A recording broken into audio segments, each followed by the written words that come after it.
morning, everyone. So, I mean, it's just about 9:30, so Diane, anytime that you want to begin, you are welcome to begin. Okay. Good morning, everyone, and welcome to our meeting. And we'll start with doing the roll call.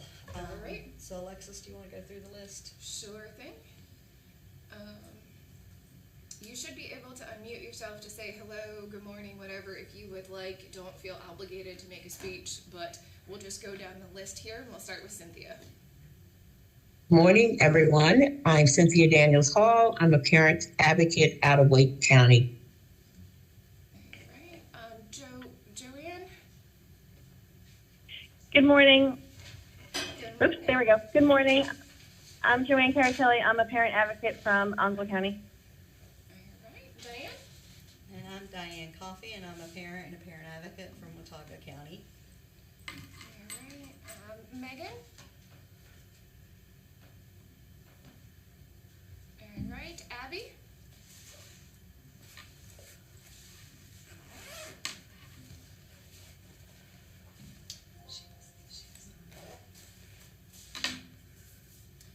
Well, Abby is here, so if you want to unmute, then you can. That's fine. Tamika? Good morning, everyone. All right. Kristen? Jennifer? Hey there. I was like, you literally just popped on. I don't know if you were ready to unmute yourself yet. I wasn't. I was on a parent phone call, so I had to I hung up real quick and jumped on. So, but I'm here. Thank you. Yes. All right, Anthony?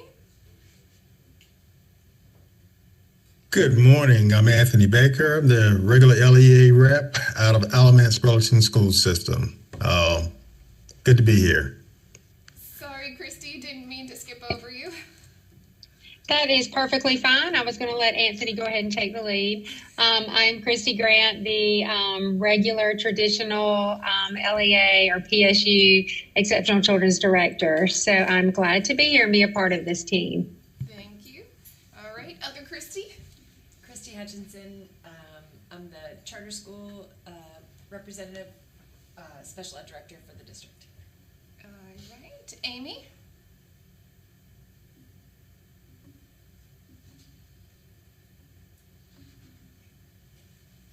All right. So I did see Megan Wilson pop on, so I'll go back to Megan really quick if you want to say good morning. Yeah, good morning. I'm Megan Wilson. I'm a parent representative from Wayne County. Welcome. Alexis, were you able to hear me when I was speaking? No, but I can hear you now. Okay, I was like, I thought I unmuted, but then I got a pop-up, so sorry about that. I was talking, but nobody could hear me. My name is Amy Combs. I am a parent in Iredell County, but I'm here today representing ECAC, the Exceptional Children's Assistance Center, which serves as North Carolina's Parent Training and Information Center. Good morning.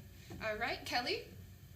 I'm Kelly Kelly. I'm a professor at Western Carolina University in Cullowhee, North Carolina, and the director of the University Participant Program. Welcome. Thank you. Erin? All right, Tiffany? Good morning. I'm Tiffany Farrell, parent representative from Gaston County. Happy to be here. Thank you. Pamela? Good morning. I'm Pamela Day from Robinson County, and I'm an EC representative teacher. And Matthew, or Matt, sorry. Morning, everybody. Matt Potter. You can also call me Matthew. Genuinely does not matter. I am a advocate, individual with lived experience from Forsyth County, and I'm here representing not only myself, but all individuals with disabilities and their families as hopefully an indication of what inclusive education can result in. So. Good, thank you. All right, Linda? I'm Linda McDonough. I am the former director of Hope Creek Academy in Durham, which is a private school for special needs kids. Welcome. Anyone for Senator Alexander? All right. How about Elizabeth? Representative Strickland? Chris? Good morning, parent representative from Wake County. Hi, good morning. All right, Kamari?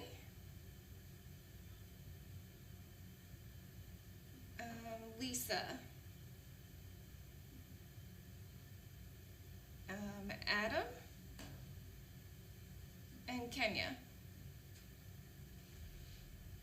I know Kenya's here. Oh, there you go. Okay, you can hear me? Yep.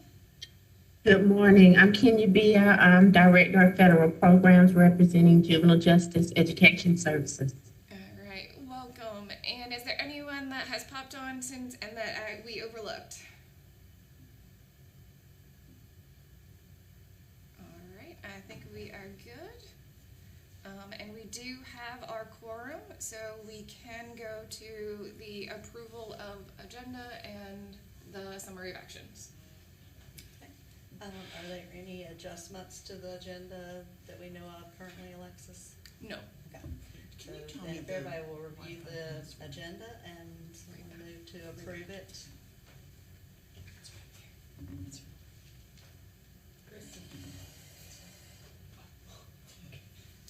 This is Christy. I will move to approve the agenda as written. And I'll second it. All right. Anyone opposed? All right. We're just going to assume the rest are in favor then. Yeah. Okay, and so we'll move on to the approval of our meeting, summary of actions from September.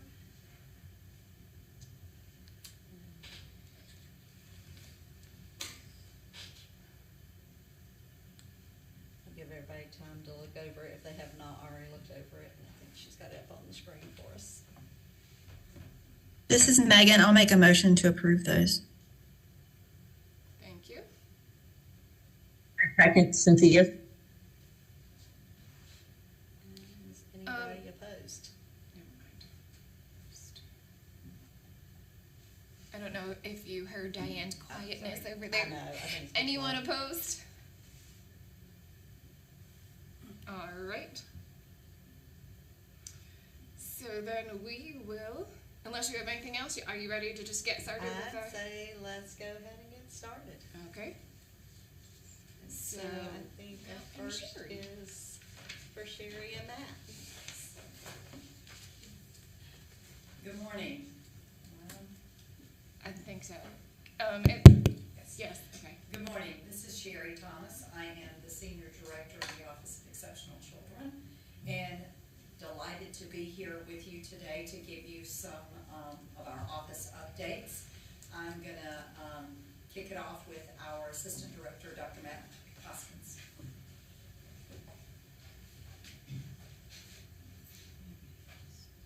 Good morning, everyone.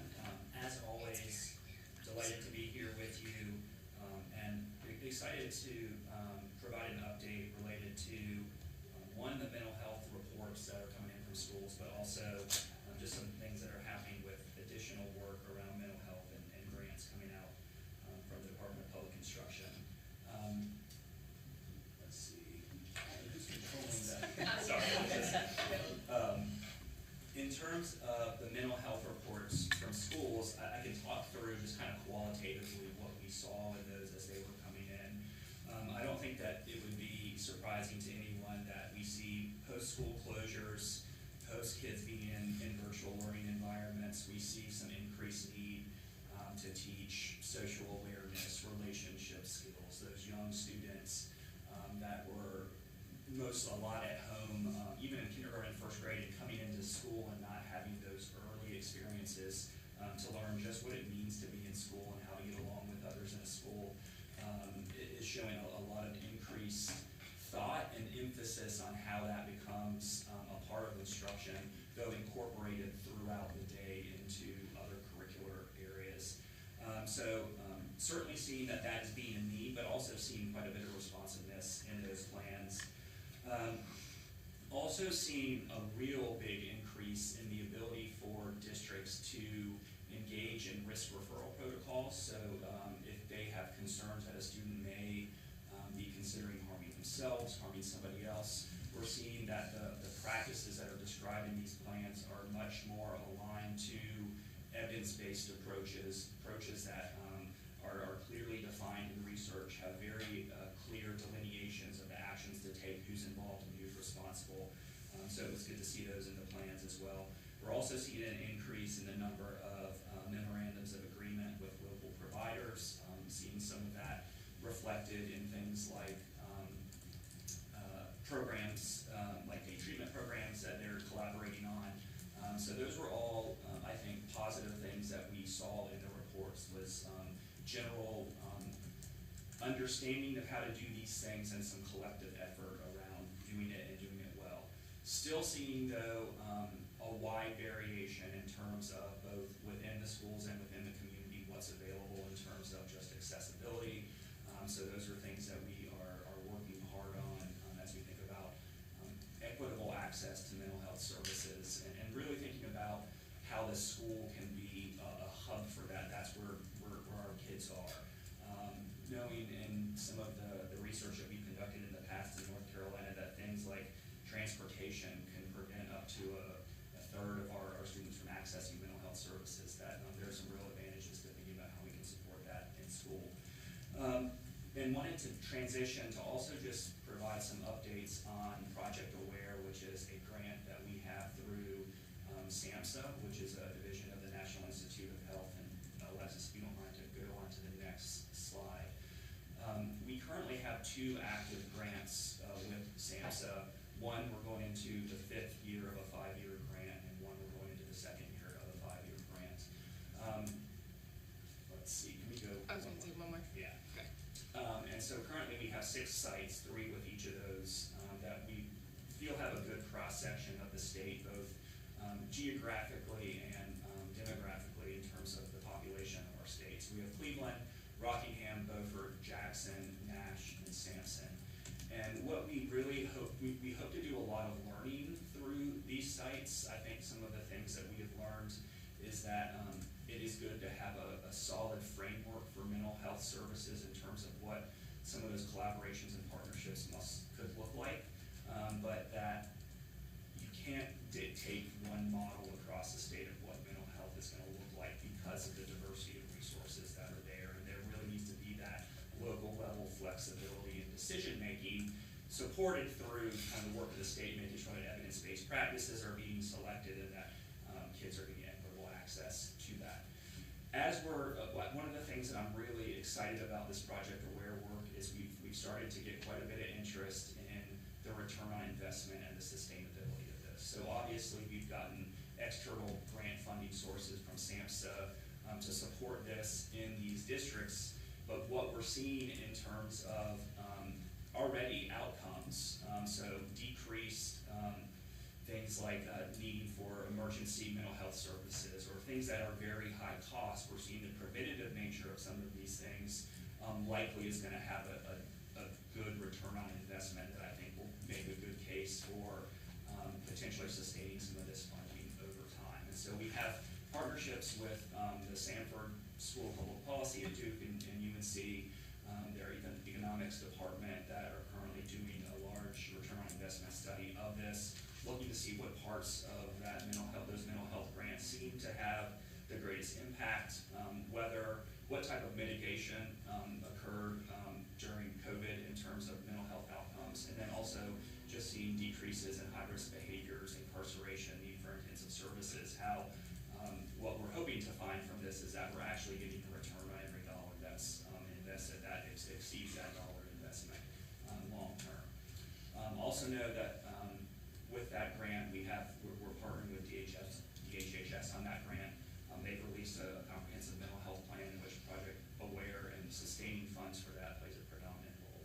So we're excited to learn both practically and the application of how this can work at the local level, but also learning things that I think in terms of sustainability and funding that could be applicable across the state. I think we're starting to get some really good information for that as So those are the real big updates I have for that. Christy, who is actually here, Christy in Nash County is actually a recipient of one of those grants, as you see. So I would like to just open it up to her if she has anything that she would like to say about the implementation of that in Nash right now.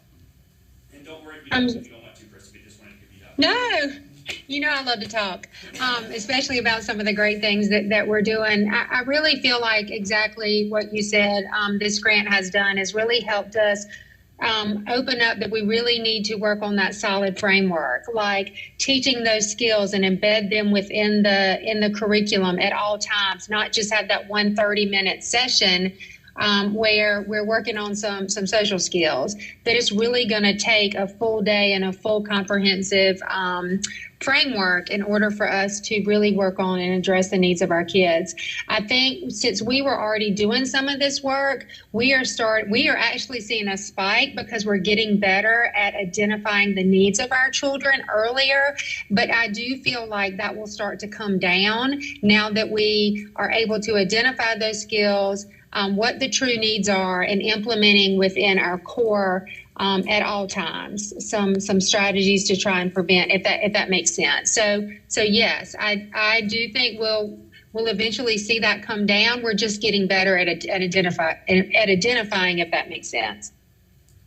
It does. Thanks, and thanks for just sharing that on the ground application of that, Chris. You really appreciate it. So happy to take any questions or comments, concerns related to this topic.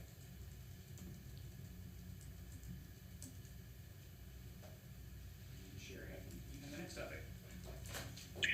Matt, can I just say one more thing with that? Because I do feel like with Project Aware, it gave us the ability to do universal screeners with our children. And what we have found after meeting with our counselors and now our admins is really the ability to do this universal screener has helped us identify those kids who have those internal needs.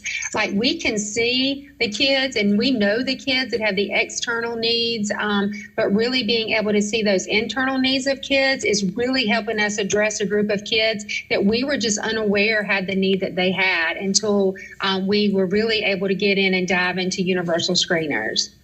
Excellent point. Thanks, Christy.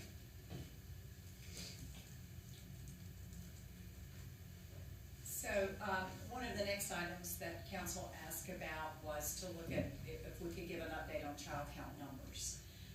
What I can tell you is that our December child count is open. It opened December 1st and will stay open through December 20th. As you know, local directors have to submit their child count through our ECAT system, and they have to certify that. So any child count gathering we might do from our end at this point, I can't say with accuracy that it would be true numbers, because there could be students still in the process that were finalized December 1, but that paperwork hasn't been added into the system. There could be students who have been exited or declassified as special ed. They could still be in there because of the system, just the catch-up time getting data entered into a system. So what I will offer is that I will be thrilled to come back, I think you meet again in March, and give you a full update on child count and break it down by demographics. I think we typically will do that for you. I just cannot give you numbers today that I feel good about, that are accurate. I can tell you we haven't seen a huge decline at this point, and we're not seeing a huge increase based on data we see and conversations we have. I think our overall ADM in public schools has gone up slightly this year, and typically what happens with special ed is those numbers trend along with ADMs as well. So I am anticipating we see a few higher numbers.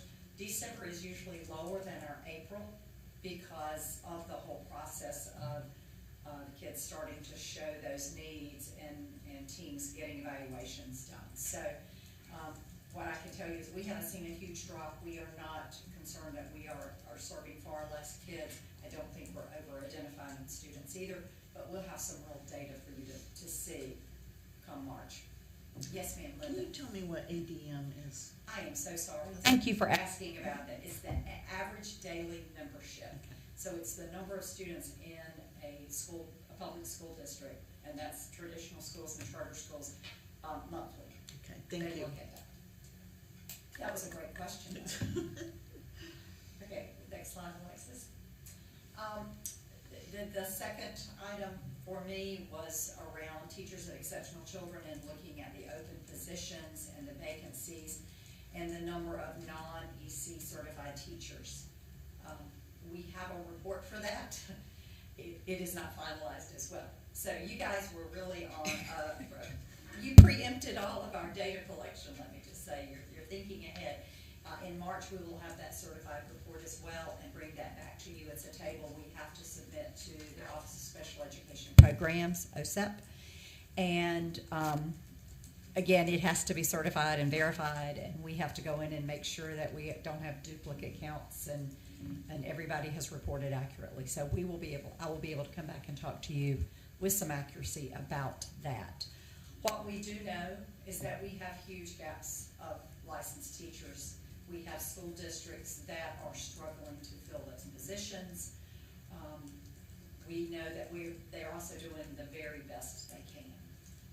We pushed out some guidance in, I believe it was September of this year, around some things to try or options. You know, we don't have a magic bullet or a magic bean or magic fairy dust that can pop over a district and make this all fix, but we did try to give some recommendations of things to try, to look at, to investigate. Most critically is to communicate with parents if there is not a licensed teacher. Not telling a parent that creates so many problems down the line. We know that when there is not a licensed, certified teacher of special ed in a classroom, there is always the potential for compensatory education in place. And so making parents aware and communicating, it seems to help lessen that blow. That's not a good way to say it, but I don't know how else to describe it. But I think as parents, you at least like to know up front instead of finding out 6 weeks or 6 months later that there's not been a licensed teacher there. So it is a high priority for us. We are working on this diligently. We're trying to come up with some actionable items that from a state level we can help support districts. And one of those has been to offer a stipend to student teachers in special ed to all of our educator preparation programs, which includes our institutes of higher ed that have a special ed program, as well as any other entities in the state of North Carolina that are doing educator preparation programs. And the university or the educator prep program had to apply, oh, we just got loud all of a sudden, had to apply for this grant. We are using some of our carryover set-aside dollars from our federal grant, so funding that we had to use for incentives and supports and activities. And the application has to come from that educator prep program based on the need of that student teacher. What we learned is that there's lots of money for grants, for tuition reimbursement, for tuition coverage. We have so many students that have to work in order to be in college, to pay for their everyday living expenses. And they cannot, many times, student teach because they can't quit that part-time job or three-quarter-time job or full-time job that they have. So providing a stipend to help cover those living expenses, we hope, are going to get more student teachers through the student teaching process. There was an assurance that the educator prep program had to sign about following up with that student, ensuring they were doing student teaching, giving them support, making sure they qualified for that level of need.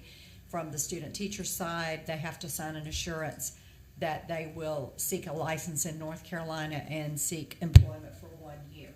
So if you are familiar with teaching fellows, it's kind of that same assurance. They ensure that they will work for every year they get the scholarship. We've just asked for 1 year because our hope is if we can get student teachers in a district, in a school, I've said to our local directors, it's up to you to keep them. We're going to try to get them there for you. And we know that that first year of support is critical, so we're also working on some things to help support new teachers as well. So more to come on that. Those funds are getting ready to go out for the first time to support student teaching this spring. This is sort of a pilot for us to see what the results are from that. We had almost 100, maybe a little over 100 applications, so it was almost $1 million. There was a maximum amount per student teacher of $10,000, and there was a maximum for educator prep program of $100,000. And so we're right at $1 million being distributed out, or hopefully in the next week being distributed out to these programs to help support those student teachers. So by March, we'll have maybe an update on that as well. So a question came in, are there any incentives for current teachers to add EC to their license? Yes, we have actually a program that we have had in place for as long as I've been at the department, which is 15 years. And that is a tuition reimbursement for anyone seeking additional licensure in special ed. We share that information with local directors. It is on our website. If you are someone who needs that information, please email Alexis or email me. The requirement is that you already have a license, but you are seeking that additional license in special ed. And that, I believe, is tuition reimbursement for about $450 or $480 per semester hour. Is that right? So her follow-up was, but is there any added stipend right now? Not right now.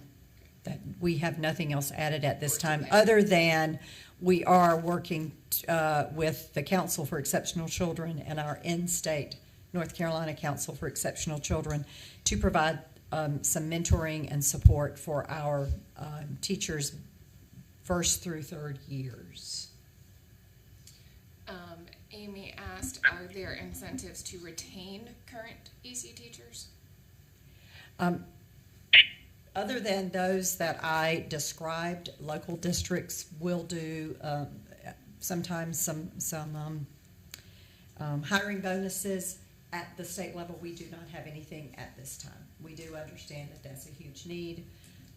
We regularly do advocate for teacher salary when we are able, but at this time we have no additional incentives in place, unless I missed something. Matt has something.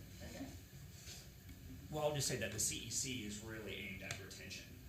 That what we saw was the first 3 years is typically when an EC teacher will not remain in the field, so that if we can provide that level of support at that period of time where they're most likely to leave, and the reason that they're saying they're most likely to leave is because they're not getting the type of support that they need. There are a lot of times they're the only special ed teacher at the school. The principal may not know their role very well, so that we feel we can get them connected with others, we can retain them as well. All right, and Chris has said he has a question. All right. Yeah, Sherry, Chris Wall, good to talk to you again. Good talking. So I'm going to disagree with your statement. I'm not trying to pick a fight here, but I'm going to disagree with your statement that school districts are doing the best they can.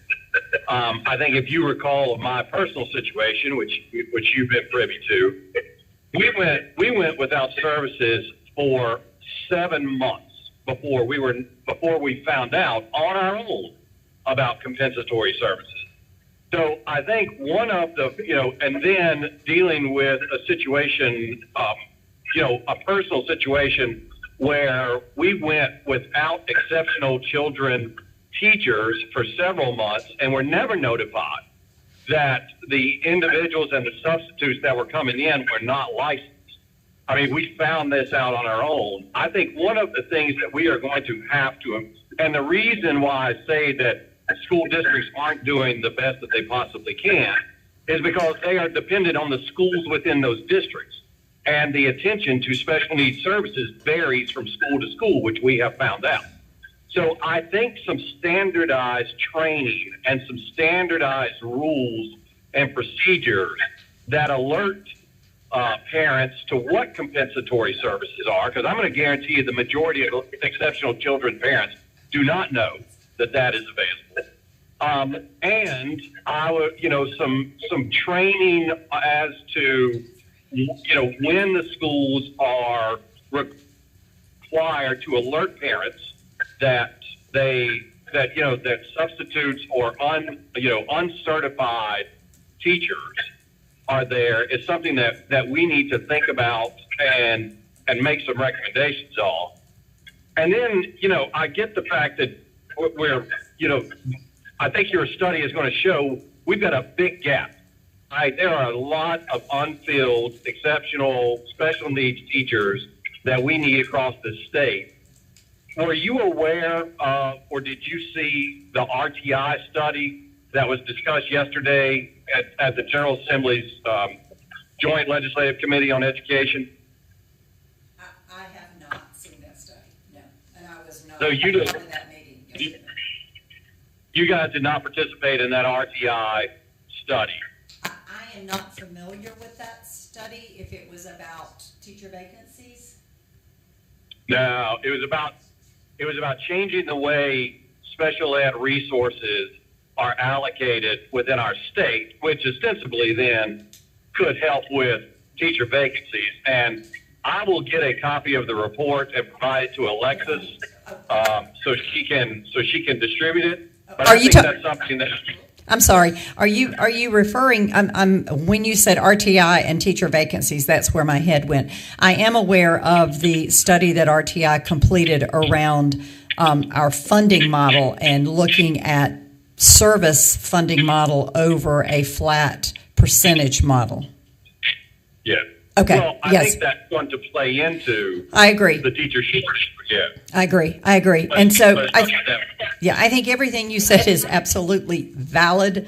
From our seat here in the SEA, we can push training, we can push information. Our local directors can push that into their district and into their schools. But until that building administrator embraces that, then we are going to continue to have these and other problems. And I'm not trying to slam principals. They do an incredible job. They balance a whole lot of things. But when you have a supply and demand problem, meaning we don't have enough EC teachers in the state to begin with, it just exacerbates all the problems that we are dealing with. I know that our friends, and Amy, I don't want to put you on the spot, but our friends at ECAC are doing and have done and continue to do parent training and support. I had the opportunity this afternoon to speak to the superintendent's parent council around Special Ed 101 and kind of go through that process and what that is like. We are anxious and able and excited at any time we can talk with parents around the process of special ed.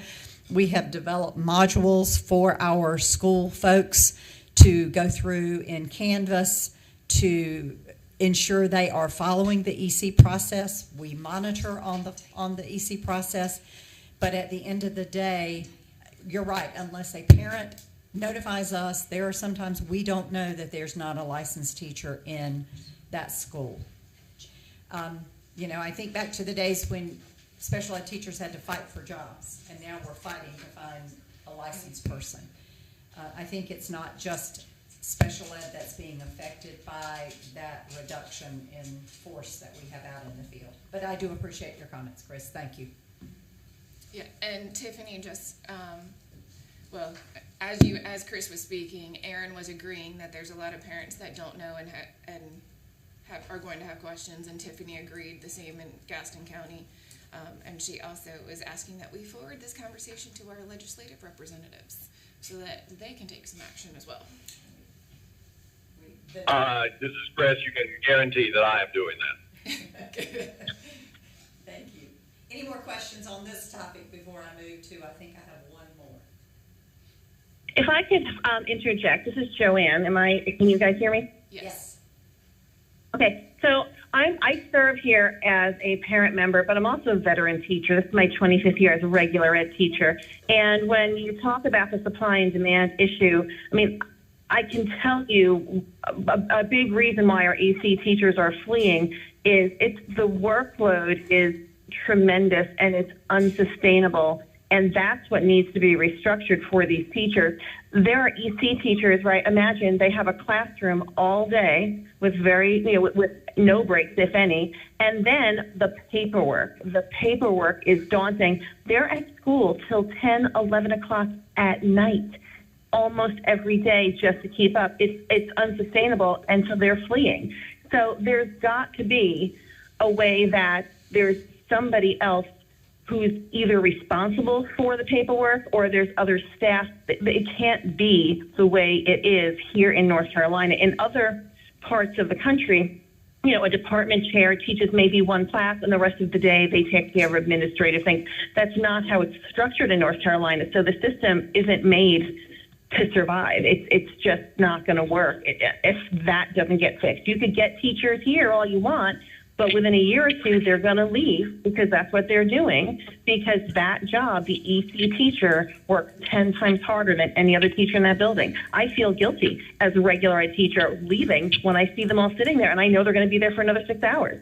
That's not okay. So that has to be restructured, and that has to be funded. Well, that's Joanne, this is Chris. That is one of the major pieces of the RTI study that we are referring to. Yep. Is the identification of that additional burden that they carry, and how do we address that? Because you're exactly right. It is a big problem.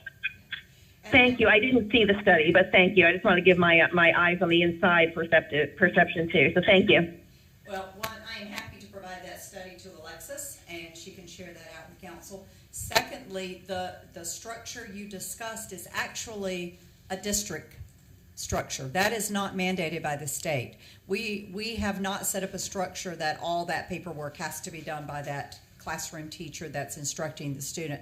Many districts will have a facilitator who is the person that helps gather the paper, complete the paper, not the paperwork anymore because we're electronic, but complete the documents within our ECAT system, our Every Child Accountability Tracking System, which was the whole intent of that was to make it a little easier to have an electronic entry rather than all those pieces of paper that they had to scan and share and all of that.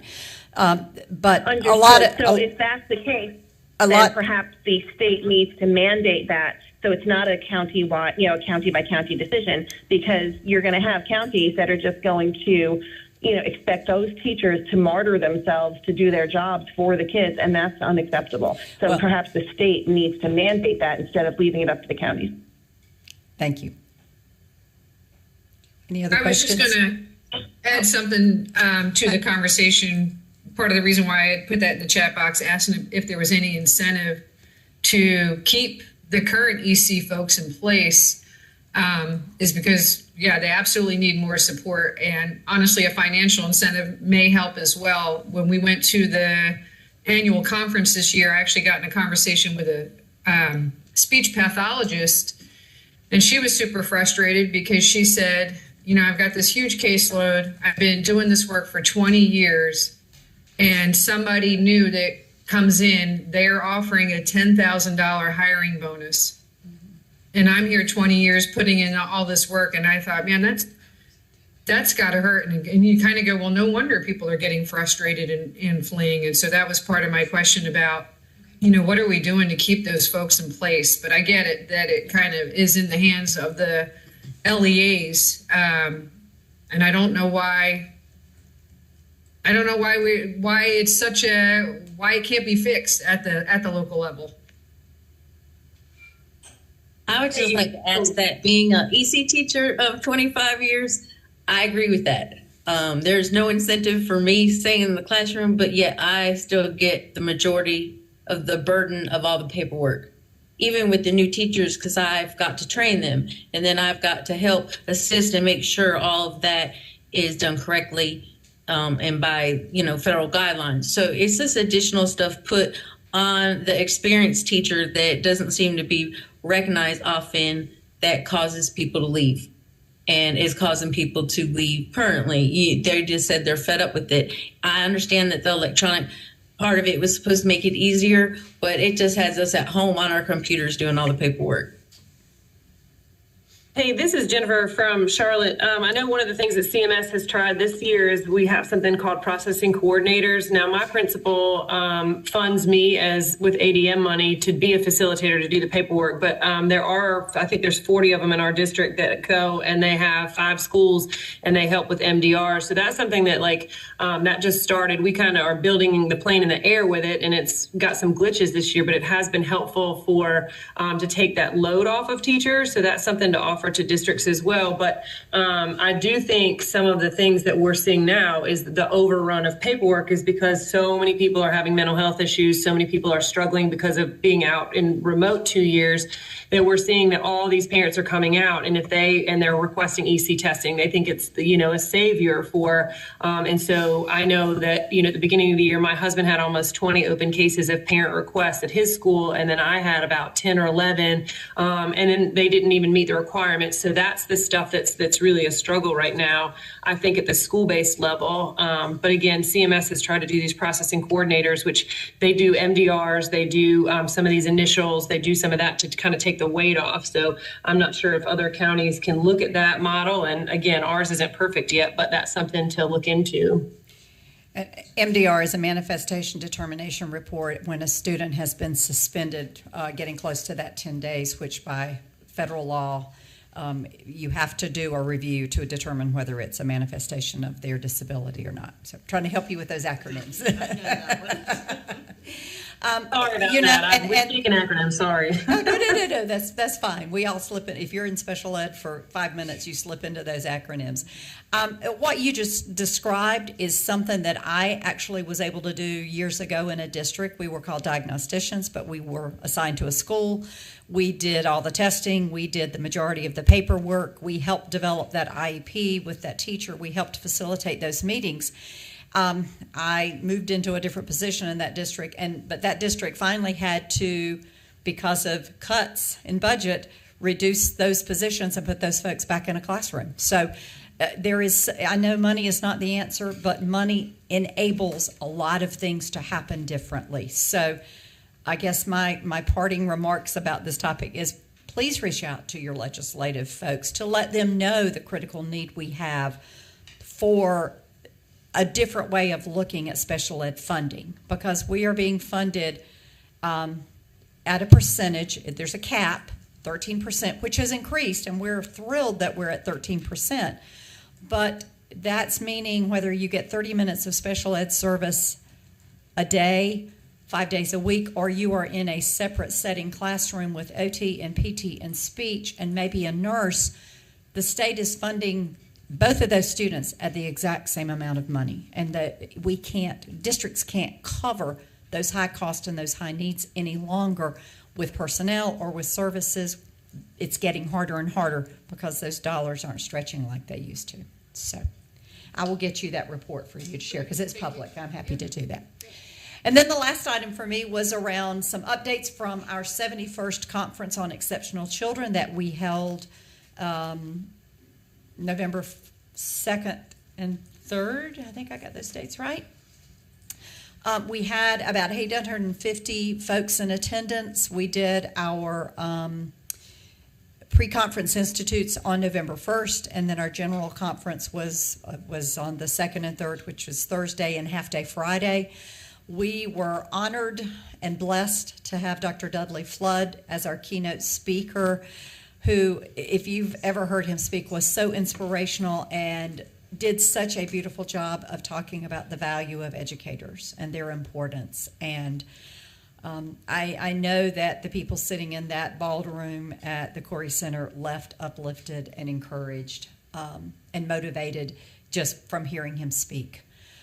We had almost 100, somewhere around 100 educators of excellence every year. Each public school unit in North Carolina and charters by region are asked to submit an educator of excellence to be recognized. It could be an exceptional children's teacher, it could be a school psychologist, it could be a social worker who is making a huge impact in your district in the area of special ed. And it is always my pleasure to get to meet with them, and we always do a photo op, and they are recognized at a reception and they get a certificate, and it really is such a fun night to be able to celebrate these educators. And that link went out on our Twitter feed for all the photos for those for that evening. So if you haven't seen that and you follow our Twitter, go find that link. There's just some fun pictures there where we're celebrating educators. During the conference, we had just over 85 sessions that we delivered. As always, we had several sessions that we had to say, sorry, it's closed, it's at capacity, and we're in the biggest rooms they have available at the Corey. Just tells me that we hit the right topics because people are very engaged in a lot of those sessions. Probably 3/4 of the sessions were presented by folks out in the field doing the work. And it is such a great way to showcase what we have good going on in the state. We just had a long conversation about all the problems, but there's some really good things happening in our schools, in pockets and places that we need to celebrate. And we always try to do that.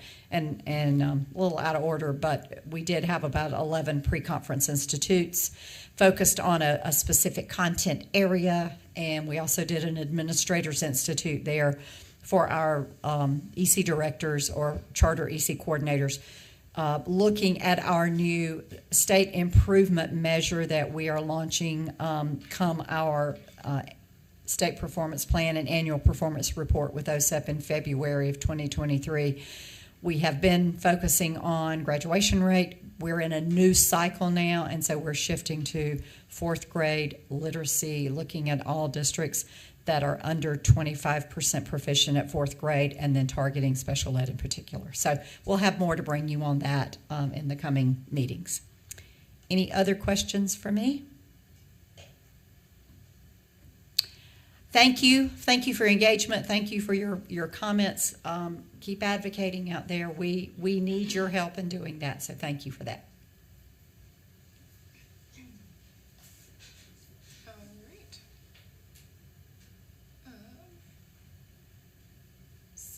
Next on the agenda is our school performance grade. So I welcome Dr. Howard, and I'm sorry I cannot remember who else is with you. Christy Van Auken. Thank you. Yeah, I'm just like the intro doo-wop lady before you get to hear from the real expert over there. Good morning, everybody. So my name is Christy Van Auken, and I am the special advisor to the superintendent for workforce engagement. And I've had truly the privilege of working on rethinking. Oh, wait, that's not us at all. Like that one. I just realized. I don't know anything about that. I just saw Sherry's name, and I was like, wait a minute, that's not right. There we go. However, I do have some insights into this redesigning school performance grade, as do several others in this room. So this really, truly has been an amazing process. And why we're here today, just very simply, is because it's important to us that all public school children and that all teachers and that all parents have a voice in how we measure performance inside and outside of our schools as it relates to student outcomes. So next slide. Are you going to be pushing? All right, perfect. Thank you.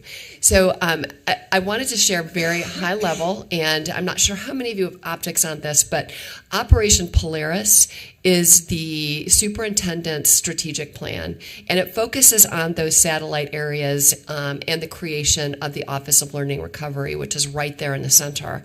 And you will see on both sides how we connect to the State Board of Education strategic plan, and also with stakeholders throughout the state related to these core areas around literacy, human capital, performance grade, accountability and testing, and student support services. Next slide.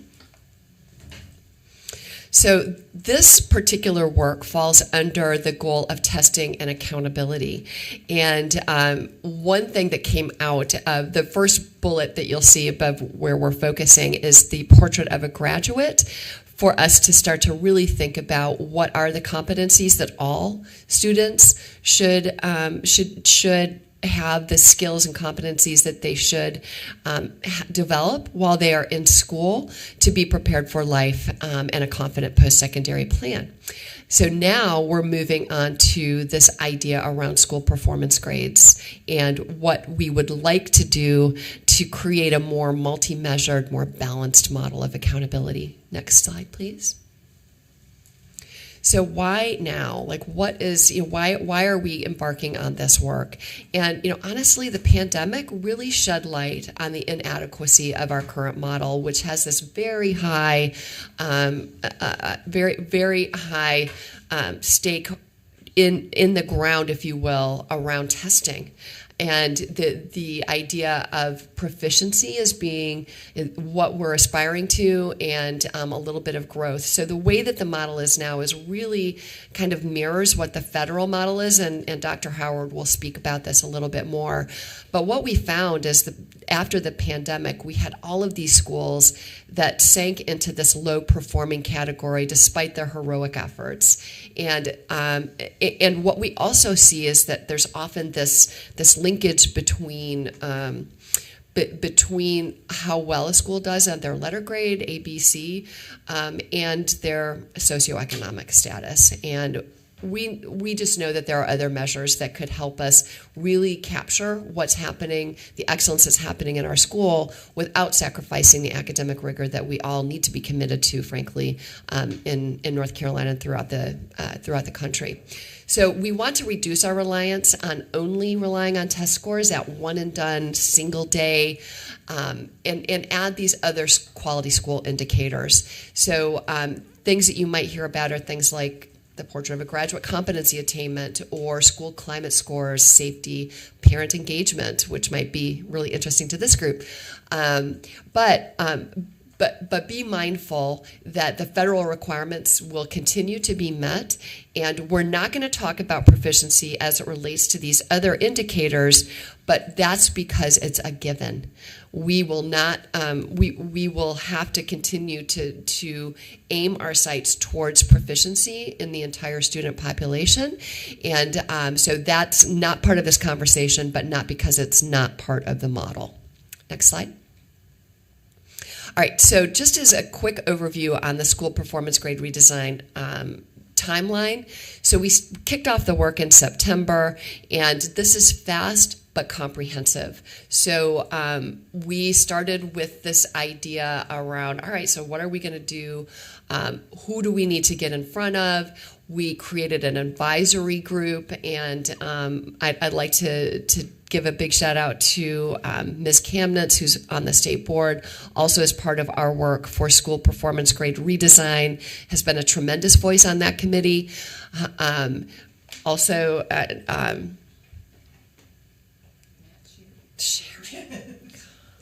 Sherry Thomas, Dr. Sherry Thomas, sitting right next to me, who I've had coffee with on several occasions and who I adore. Also part of this great work, and many others inside and outside of the DPI team. So we wanted to pull together an advisory committee so that we've got lots of voices at the table, and that everybody feels like that they've got a stake and also a voice in the work that we're going to do. And ultimately, the idea is for us to present a multi-indicator model for the General Assembly to consider in the upcoming long session. Next slide. So here you can see the advisory group members that have been called to the table, including elected officials, the state chamber. You'll see people from inside our school districts, so superintendents, chief academic officers, large and small. So we really wanted and geographic balance as well. We really wanted this to be something that would truly be reflective of the full state, educators, principals, etc. Next slide. So in the September meeting, which was the kickoff meeting, we looked at the ESSA requirements, and really this has been under the guidance of Dr. Tammy Howard, who you'll hear next. And we also brought in the Center for Accountability to help us really anchor ourselves in the data and to make sure that we truly understand the federal process and what is allowable under federal law and under state law.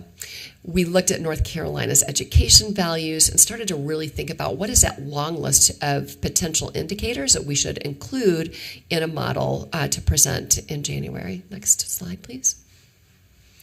So then we also met in October, and this was very interesting. So we developed a survey of these indicators, and then we partnered with EdNC, which is an educational media outlet, and we had more than 19,000 participants come to us and participate. It's just unbelievable. They themselves were like, they had no idea that there was this much interest in how we measure performance in our schools.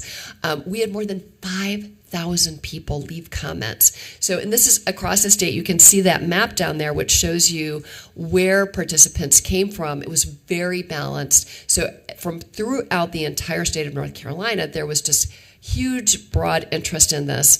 And the cool thing about a survey that gets that many respondents is that it really has statistical validity, and it really, truly helped us understand what really kind of rose to the top, if you will. But just because it rose to the top does not necessarily mean that it would be part of the model, because there are other measures that we're going to have to also think about. When we think about the indicator, like, is it reliable, for example? And so Dr. Howard will get more into this in just a moment. So we brought this back to the members of the advisory council and tried to start some ranking, if you will, around these accountability measures to see how they could potentially, you know, how important are they? How can they play out? And then to send it out into additional stakeholder feedback. Next slide, please. So at the November meeting, we reviewed all of this group member feedback. We also talked a lot about the stakeholder engagement, and we started to narrow this long list of indicators. And we started to also kind of organize them around additional academic indicators and non-academic indicators. Next, please. So here you can see just a few of the groups that we have engaged with, starting with, very importantly, the North Carolina, actually, I thought that was the school board, which they really also rank at the top of this list, but also the School Board Association, charter schools, the Principals Association, chief academic officers, Teachers Advisory Council out of the governor's office, and now we're going to add your group to this list as well, because it's really important that we hear from the EC community. Next, please. So I'm going to turn the mic over now to Dr. Howard, who will start to talk to you about the indicators and how we're organizing them and what next steps are going to be, and get a little feedback. So I'm going to turn it over to Dr. Howard. Thank you and good morning, everyone. It's a pleasure to see you and have this opportunity to get your feedback. We have a great team here at DPI that's been working on this project.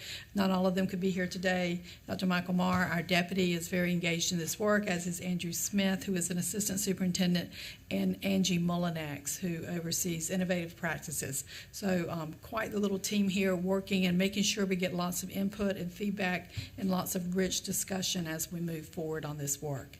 So the current accountability system is divided into two models, if you will. There's a high school model, and then there's grades 3 through 8. And the proposal here is to break it up into 3.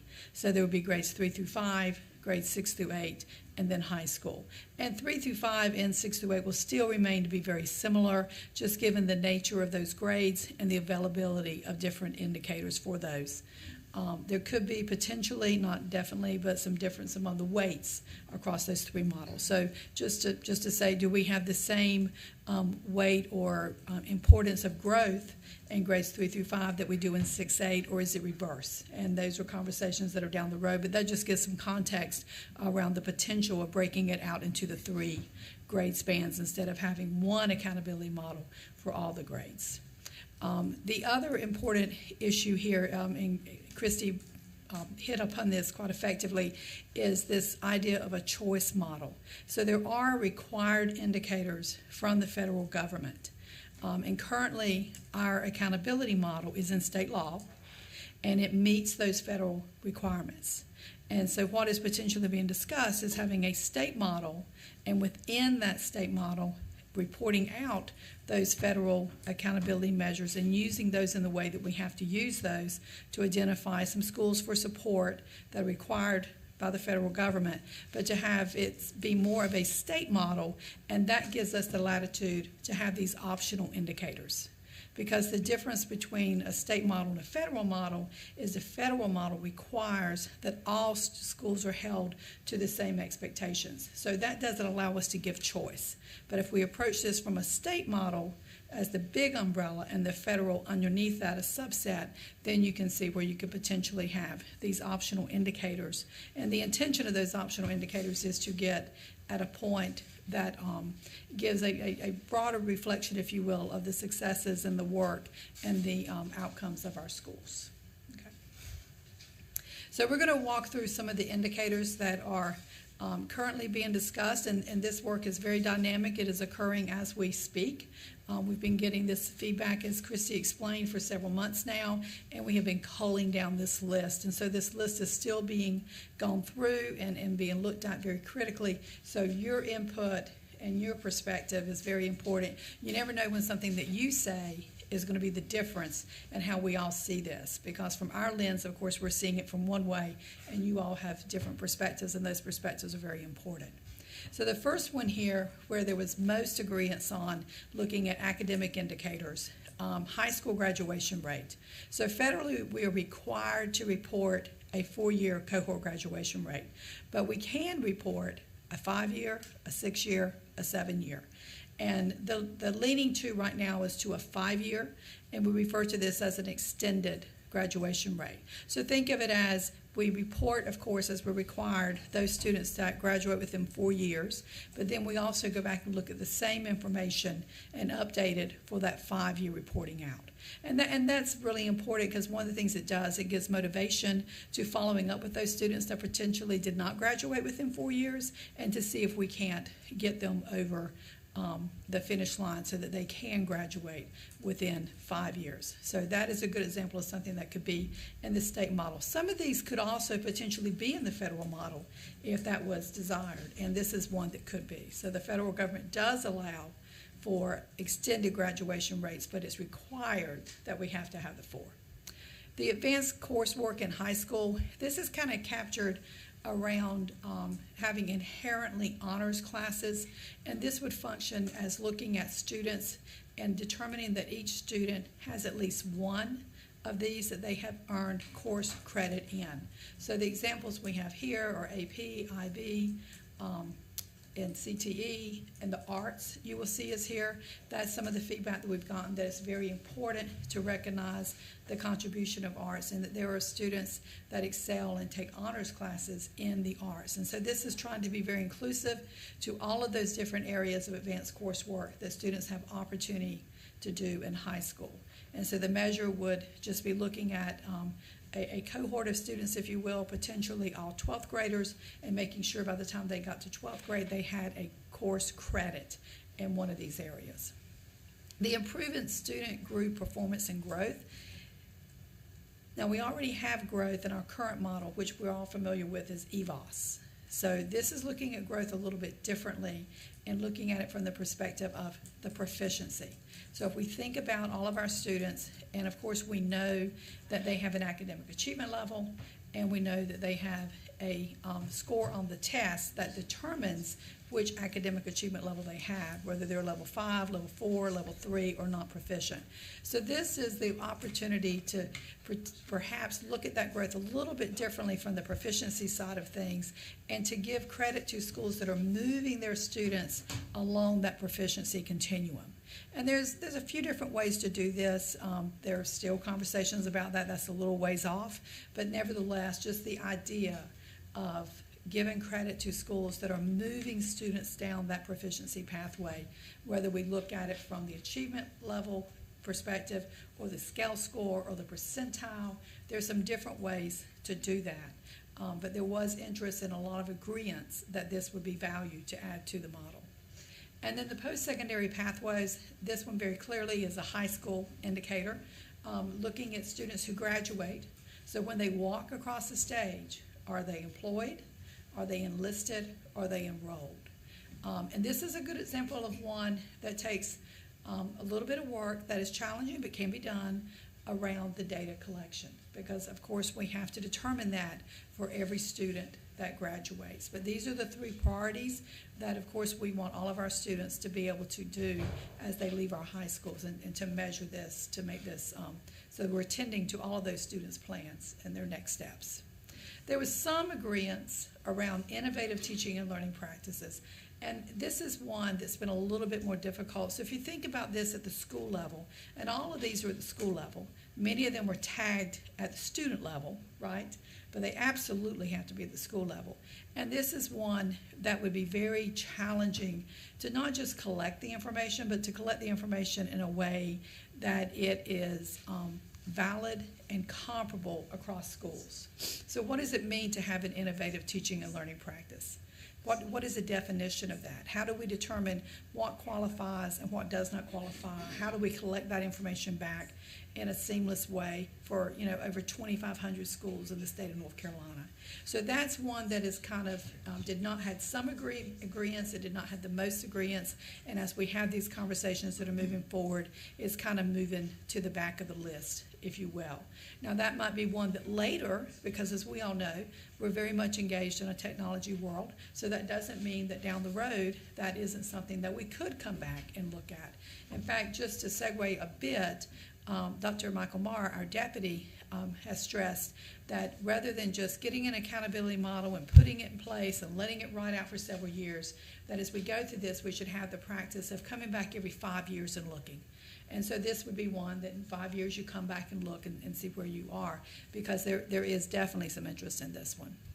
And then access to opportunities to prepare students for post-secondary. That one's really related to the advanced coursework as well.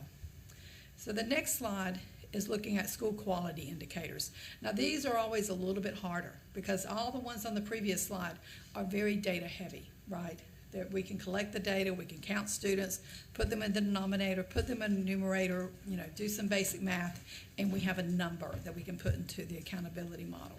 But the first one here, which we have had a very strong support for, is durable skills. And that is much related to the conversation that my colleague Chrissy Van Auken has been working very diligently on around the portrait of the graduate. And there is complete agreement that durable skills is extremely important, that we prepare our students as they go out, regardless if they're employed, enlisted, or enrolled, that they have these durable skills that they can function successfully. The difficulty is how to measure that, but there is such strong commitment to that. We are having those conversations, and it is still very much on the list to see what we can do around durable skills. Student attendance or absenteeism, that's always one that has many different opinions. It is generally accepted that for students to learn, they have to be in school. We all know the challenges of getting those children to schools, and particularly younger children who may be dependent upon their parents. I was in a conversation earlier this morning with some of our educational leaders across the state, and the point was made that, elementary children can't get themselves to school on their own, perhaps if they're within walking distance of the school, but to get themselves up on their own and get on the bus or get physically to school is more challenging maybe than the older students. So that's one that there continues to be a great deal of conversation about the pros and cons around attendance, recognizing the importance of that attendance, but how would one do that so that it would be done in a positive manner to incentivize action but not penalize schools unnecessarily. The teacher effectiveness profile, that really gets more into further down if you see the some agreements around school climate. So school climate has kind of become a big area, if you will. You can see here we're referring to school safety, school environment, cleanliness. The idea around school climate is potentially that could be surveys. Those surveys could potentially be for students, they could be for parents, they could be for teachers.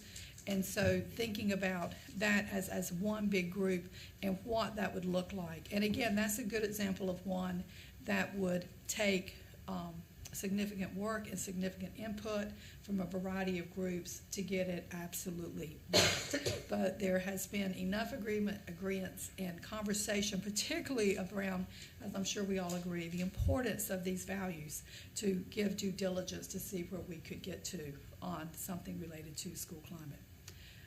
Post-secondary preparation, again, that goes back to the previous slide with those inherently honors courses. And then extracurricular and intracurricular activities. Those are something that really, across the grade spans, could be an indicator. And that is around students having the opportunity to participate. It's not the number of extracurricular or intracurricular activities, but it's rather that a student is engaged in at least one.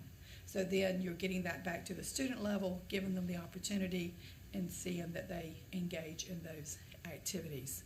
So very important to remember that particularly with some of these, they could potentially be choices. So when we look, for example, at school climate with surveys, that might be a good example of something that could be required, or it could be a choice. Or you could start it out as a choice, get data, get information, and potentially, again, back to that 5 years, you can then shift it to statewide, see how it goes. Regardless, several of these, if not all of these, would need to be piloted. There's a great deal to determine. We have to determine how to collect the data, that's first and foremost, but equally important to that is the impact on schools. How much additional work is it going to cost schools? What are the unintended consequences from collecting the data or reporting the data? What is the effect on our students, the effect on our communities, on our parents, such as yourself? You know, so looking at all the deep-reaching impacts. It's one thing to have this conversation this morning and say, yes, that's a great idea, let's go do it. Once we go do it, we all know from all the work that we've done over the years that we can have what I like to call aha moments, where we go, oh, I didn't think about that. So that's the beauty of a pilot. And I think the commitment that we have on our team is to do this very thoughtfully and to take time to do this thoroughly so that when we get to the end, we have something that we can reflect back on. And the process led us to the best outcome that we possibly could. Okay. We did have a participant, Tiffany raised her hand. I think she has a question. Okay, perfect. So looking at this post-secondary preparation, I'm hoping that maybe some career certificates can be a part of that, not just the higher level, you know, the going on to the higher level courses for college or such, especially with our EC population and our low performing schools. I think this would be a great indicator of some good work being done or some potential to encourage good work being done in this area where their certificates, the schools get credit for certificates or program offer that get them career ready right out of high school and not necessarily for a college degree. Yeah, absolutely. We would agree with that as well. I'm not sure if Christy has anything she wants to add because her focus is on workforce development. And so absolutely emphasizing it is not just those inherently honor opportunities around going to post-secondary education settings, but it's also the career aspect as well. So thank you for that comment. That's very helpful. Any other comments or suggestions on any of these? I just wanted to piggyback on what she just said. One thing we've been looking at a lot for a consortium that we're doing or a collaboration that we're doing at work is entrepreneurship and making sure that that's represented when we talk about careers as well. Yes, I think that's been our conversation as well. That's what I'm recalling as well. Yes, absolutely. There's no other comments. Okay, and both of those that you mentioned are well appreciated, and I think that also highlights that as we go through this process, that's why we don't want to move from, 0 to 60 overnight of saying, okay, here are the measures, let's go do them. We want to have conversations and get input and really define what these mean to make sure that they are comprehensive and meet the needs of an accountability model. Because ultimately, the accountability model does, it is very public for all of our schools, as we well know. And so that makes it critically important to get this work right. And then, of course, the overarching importance of accountability is to identify those schools that need assistance.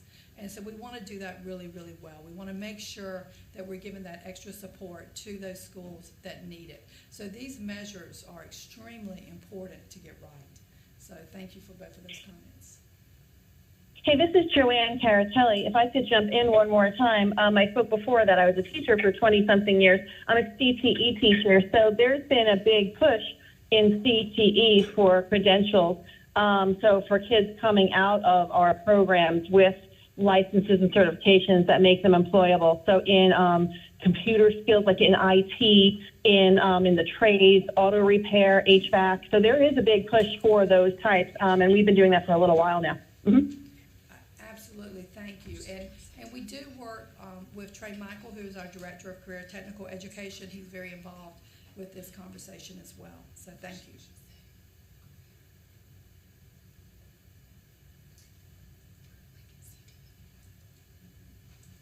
Sorry, that's okay. Any other comments? Anything in the chat possibly? No, Tiffany just said yes, thank you to CTE. Okay, absolutely.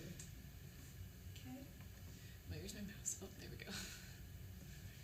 Okay, so the next steps as to where we are, as I've already said, we're culling the long list to a short list. We're continuing to review the indicators to determine the measurements. The validity, reliability of those indicators is very important. And key, of course, is continued stakeholder input and engagement, which, as Christy already said, is why we're all here with you this morning. We really appreciate Ms. Thomas giving us this time. We just said to her, was it just last week? Last week, we'd like to be able to do anything we can through your group, and she was very willing to accommodate us. So thank you. This is an important opportunity. There is an advisory group that Christy shared with you. That group has its next meeting is face-to-face at the end of January, which is January 31st. And at that time, we're hoping to have more information for them to review as not their final step per se, because we do see them as continuing to be involved, but really as one of the major handoffs, if you will. So with that, if there are not any other questions, we appreciate your time, and thank you so very much. Always a pleasure. Thank you. Thank you. All right. Looking at the agenda, we have Carol Ann next with rulemaking. However, can we take like a 5-minute bathroom break? Please. All right. So we're just going to come back, and then Carol Ann will get started. I know you were on, so I think we can go ahead and get started a few minutes early but after the break.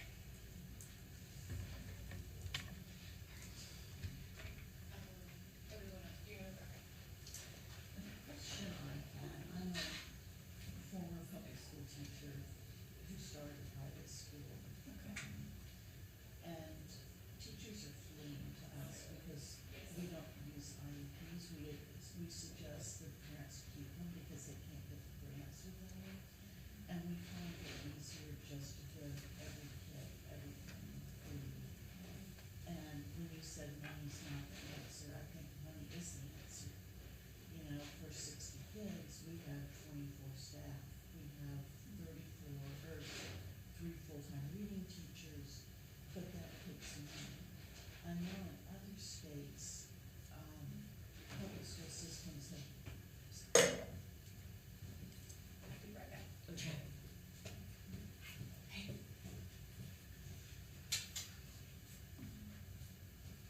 You need to mute the mics. I don't know how to do that. You know how to mute the mics, okay? Is it that? Is that a thing? They're just hearing our conversation. It's not private, but. In other states, public schools contract with private schools to provide those services more efficiently. Explain to me, because federal law requires proportionate share. So public schools are required to offer, to meet with their private schools and offer and have a proportionate share plan of how they are going to support services for students. And I know when they've been lawsuit cases, which is the only time,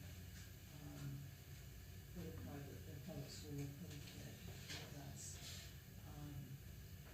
that we have had to keep that IEP, current and make sure we're following it. So that's where federal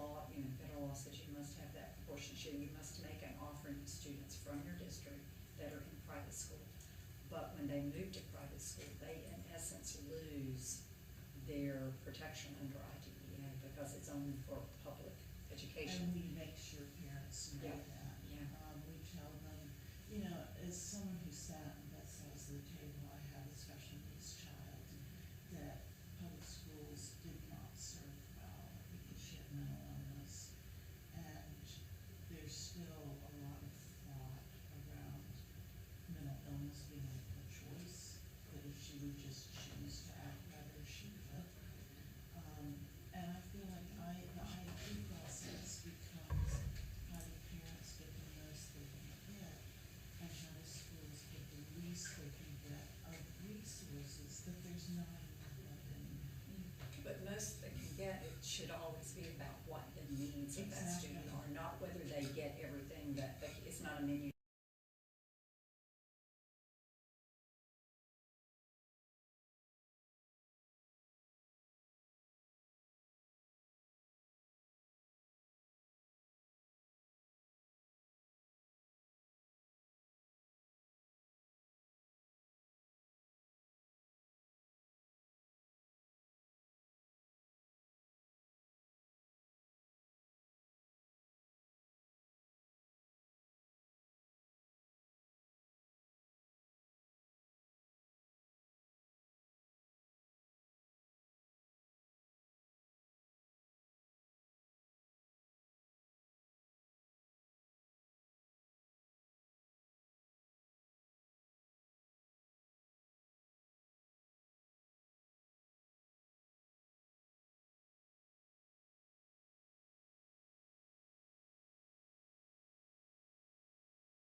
Alright. Can, just double check, we muted, can everyone hear me online now? Make sure. I can hear you, Alexis. Yes. Good, making sure we did things correctly. Yep, you're good to go. Alright, so we will move to Carol Ann's presentation, but Sherry is going to intro her first. Yeah, I'm back. Will you pull Oh, up yep. the PowerPoint? Yep. So as an agency, we are going through rulemaking. We had been exempt through a court case several years ago, and that got overturned. And so policies that through our state board have to go now through a rulemaking process with the state. And so we are starting the huge task of going through our policies governing services for children with disabilities, looking at where primarily we are repeating in that policy guidance document federal requirements. So Carol Ann is going to give you a beautiful overview of kind of where we are and what our plan is as we move forward. I think this is scheduled to go to the board now in February. Because we will be taking not only some technical corrections around some language, but those pieces that need to go to rules that are policies. So I will turn it over to Carol Ann now. Thank you, Sherry, and good morning, Council. I especially thank the Chair and Vice Chair for allowing us to add this to the agenda. Some things move slowly in the state and other things move quicker than anticipated. So we appreciate the opportunity to provide this courtesy update of some work that will really be gearing up in the spring. And so, Alexis, if you'll go ahead to the next slide. As Sherry mentioned, what I'll do in this first little bit is reiterate the why of the process that we're getting ready to engage in. Next slide, please. So our rationale for rulemaking, of course, we have a federal obligation specific to the IDEA, and that is specific around state administration. And we are to make sure that we have the necessary rules, regulations, and policies in place in order to make it clear what the expectations are with how North Carolina will be staying compliant with the implementation of the IDEA. And one of the key parts of this particular requirement that I want to point out is paragraph A3, is that we are required to minimize the number of rules, regulations, and policies. And that is specifically so that we do not create confusion in the field. And in order to do that, we have to trace back each of our policies to its authoritative source to identify whether the authoritative source is clear in its intent, and if not clear, we engage in the rulemaking process in order to make it operationalized in North Carolina. And for the next slide, we will look at the state requirements for rulemaking. And Sherry alluded to this in her initial comments. When North Carolina had adopted our policies through the state board, which is our policies governing services for children with disabilities, we were not under this requirement that I have displayed on the screen, which means that our policies could be enforced and implemented through the authority of the State Board of Education. And as a result of a change by the General Assembly, we now are no longer exempt from that rulemaking process. And so that means that we have to take what were policies, and if unclear by existing federal regulation or statute, we must now seek permission to have those established as rules. And Alexis, if you'll go to the next slide. And the following requirements give us some more information about how we are to establish those rules. So we can't duplicate another law that already gives us the authority to act in the manner that we do. And we also can't repeat the content of a law, rule, or federal regulation. And I bring this to your attention because, as we've discussed through council business at other points in time, our North Carolina policies governing services for students with disabilities, in a large part, 90 to 95% of it, is an actual restatement of the federal regulation.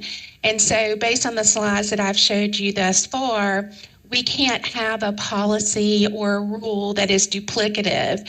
And so that is the research that Sherry shared with you about us tracing back our authoritative sources to make sure that we remain in harmony with the requirements, both at the federal and the state level, And if there is something that is what we call silent or not specific enough, we seek permission to make that into a rule.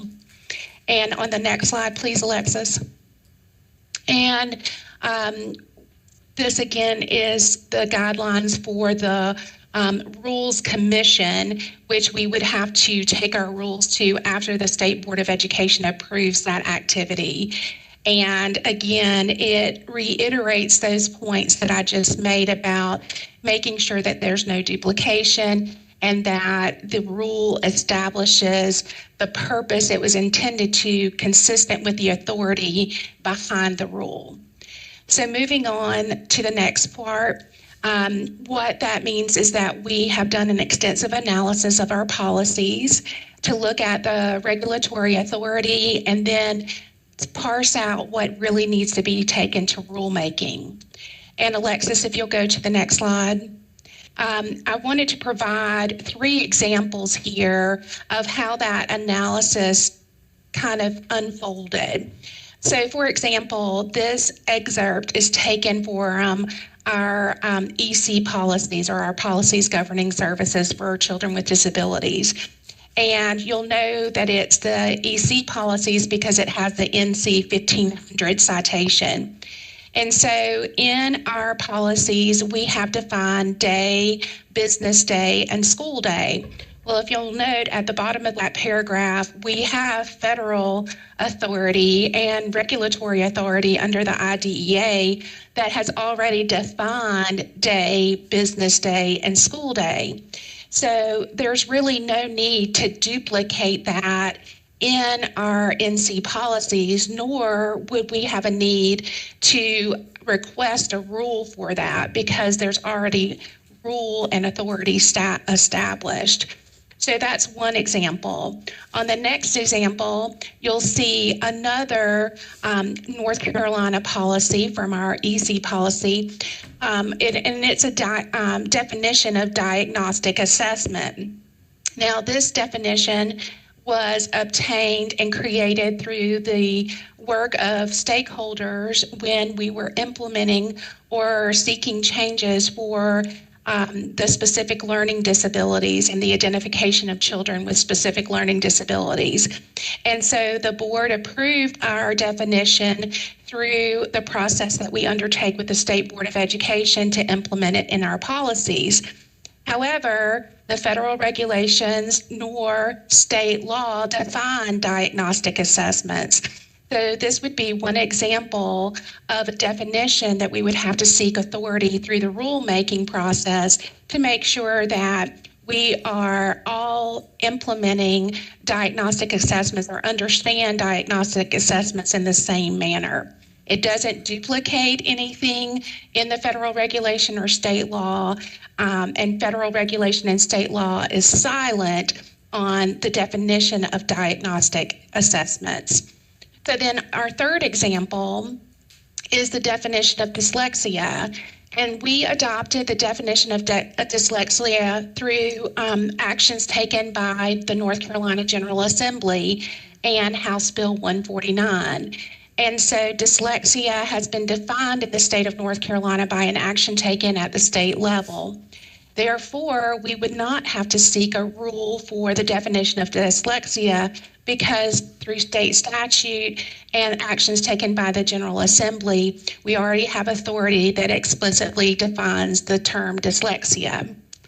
I hope that those 3 examples have kind of walked us through the analysis of what the Office of Exceptional Children has been engaged in with our partners across the agency, and in particular our legal support through the Department of Public Instruction. So on the next slide, what I have is a series of slides for you that has done that same activity that I shared as an example with our entire policies. You'll see a column for the federal regulations, whether we have a general statute, whether we have a policy. Our notes in the next to last column tells us whether the federal regulations say that we have to have a policy or if we simply have to have a procedure. And so for the first example, under the federal definition of child find, states have the authority to use developmental delay as an eligibility category. However, if a state elects to do so, it must have a policy or procedure that explicitly describes developmental delay and the criteria by which a developmental delay can be identified. That has lived in our North Carolina policies. However, we do not have a rule for that. So the recommendation would be for developmental delay that we have to have a rule approved. And that's kind of the flavor of these tables. And I included a number of them just for purposes of being transparent in the process that we've engaged in thus far. Alexis, if you will go ahead to the slides that are actually highlighted, those are the ones that I want to spend a little bit time talking about in more detail. And on this slide, you will see initial evaluations are highlighted here. In the federal requirements, initial evaluations are defined by the evaluation process. The evaluation process simply describes the requirements around how assessments are to be selected without bias. Assessments are supposed to be administered by individuals with the proper credentials and training to do so. The evaluation procedures require that there are multiple sources of data upon which decisions are made, among other pieces of requirements of evaluation in general. However, initial evaluations are not defined for each of the eligibility categories. The federal regulations define autism, developmental delay. They define traumatic brain injury, for example, but they do not define the required evaluations that an IEP team must conduct in order to determine if that child is eligible under that eligibility category. And so it explicitly says that the state must establish criteria for that. Once again, in North Carolina policies, we've established those required evaluations necessary to identify autism, specific learning disability, and so forth. So we would need to seek a rule to establish those as the requirements for identifying the eligibility categories. Now, because that has already gone through the State Board of Education policymaking process, we're not anticipating changes to the required evaluation. We are only anticipating now making it into a rule. So for those of you that remember our recent history with specific learning disability and autism changes, that is not the process that we're going to engage in for changing what evaluations are required. We're going to engage in the process of making those already agreed upon and determined evaluations a rule. And so the second part of our work with initial evaluations is that we do want to define those required evaluations a bit better. And so that is a new piece of work that I wanted to bring to your attention that will be out for public comment in the spring. And I will go to it with more detail in just a few more slides. But the highlighted portions are where we need to seek a rule. And that rule will be based on existing approved policy. So Alexis, if you'll click ahead, maybe a few more slides for me, please. You can click ahead again. And I'm going to pause just for a moment because I'd like to, one, check the chat box, and two, make sure that the why of this process is clearly understood and respond to any questions.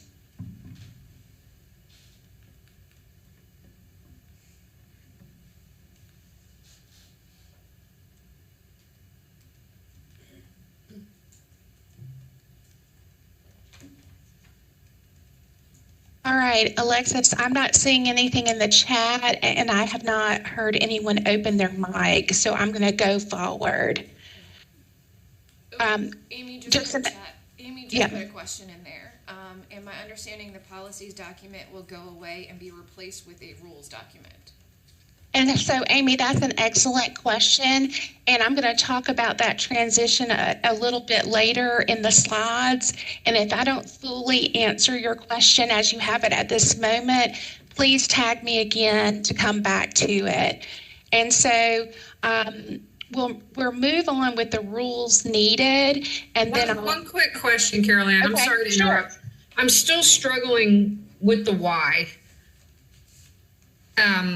Why this is happening now. It's not making sense for me. So and I don't really understand all the things that happen at the State Board of Education. Right. But I'm trying to figure out if this is a good thing. It really feels like a lot of work for y'all. So I'm hoping you can break it down for me a little bit more to understand the why.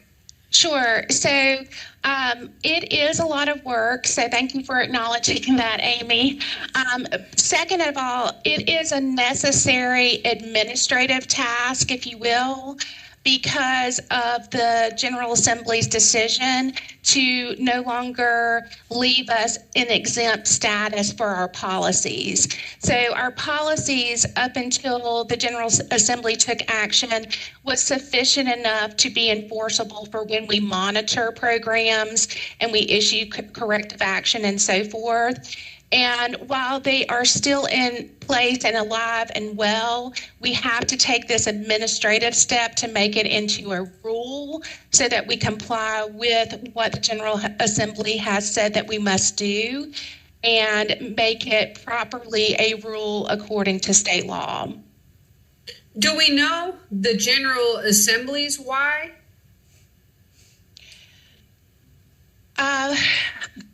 I think that it was a spin-off action that was part of a broader action when the superintendent and the State Board of Education had a differing opinion on authority, and that lawsuit that occurred a number of years ago outlined some requirements and demarcation, if you will, about authority for whom and when and under what circumstances. And so this is one of the spin-off activities in streamlining the appropriate authority for the appropriate entity under the State Board of Education and the Department of Public Instruction. Gotcha. Thanks, Carol Ann. Sure. And so now, thank you again, Amy, for the question and stopping me to add more clarity. And so when we look at the policies to rules, this table here goes through the different changes that we anticipate introducing. And in particular, it shows evaluation, and the names of the required evaluation. For example, functional behavior assessment is an assessment that has not been defined in a policy or a rule, but it is most often a very valuable tool when we work with students who have challenging behaviors. And so our requirement is that when we have an expectation of a functional behavior assessment, we want to make sure that it is designed to yield all the information necessary for us to develop appropriate programming and supports for students. And so because we don't have a state-adopted definition of functional behavior assessment, we cannot say that all functional behavior assessments are necessarily created equal in the state, and we think that is something that we need to attend to. So for evaluations that we have chosen to define, they may not be part of a required evaluation to establish eligibility, but they may be an evaluation that the IEP team needs to conduct in order to sufficiently develop an appropriate IEP for a student. Thank you, Tiffany. I was thinking I was losing my mind as well because I get an echo as well. I'm wondering if other their mics are open or if it's my headset. So I'm going to pause for a minute for troubleshooting, Alexis. We don't hear it on this end. Okay, so maybe I might suggest just a quick check of online participants to make sure we all have our audio working, but our mics off. So sometimes that just happens when we get discussing items. Tiffany, is this any better for you, or are we having trouble still? I think Kristen is having a feedback issue. I'm hearing feedback. I was muted. My best guess is that what someone else said in chat, the SBE room appears to be where the feedback is coming from, because that mic is also active when the feedback is occurring. So I think that's what's going on there.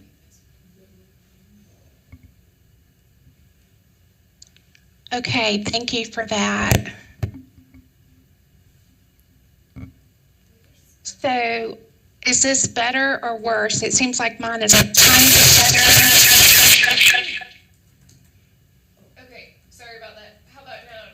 Does it still echo?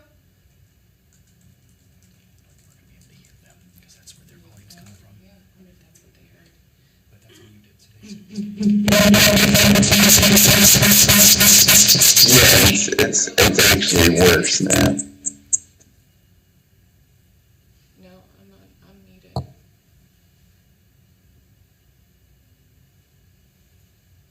All right, I'm going to test.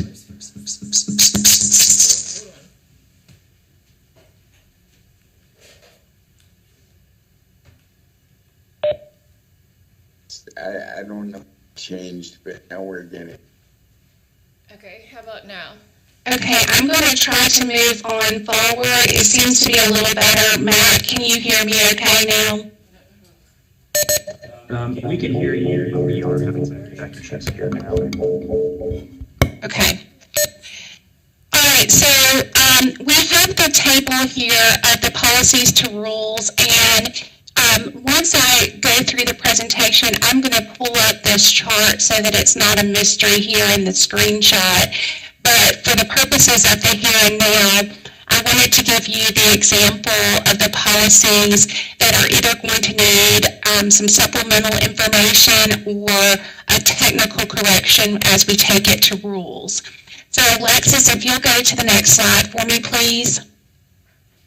So there's a three-step process that we are engaging in on top of the behind-the-scenes work in the Office of Exceptional Children. And on the next slide, our next piece of business that Sherry referenced at the opening is that we have to prepare these rules to take to the State Board of Education in February. And Alexis, on the next slide, that graphic gets a little bit bigger for the audience to see. If you'll click ahead. And that's where we are right now. So we've done the overhaul of the policies in preparation for transitioning to rules. So our intent is to take the whole rules package to the State Board in February.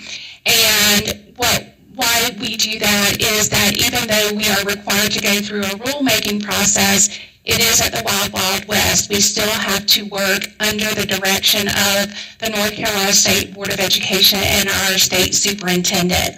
So we have to take our proposed rules to them so that in proposing these rules, we do not run afoul of the mission of the State Board of Education and the state superintendent.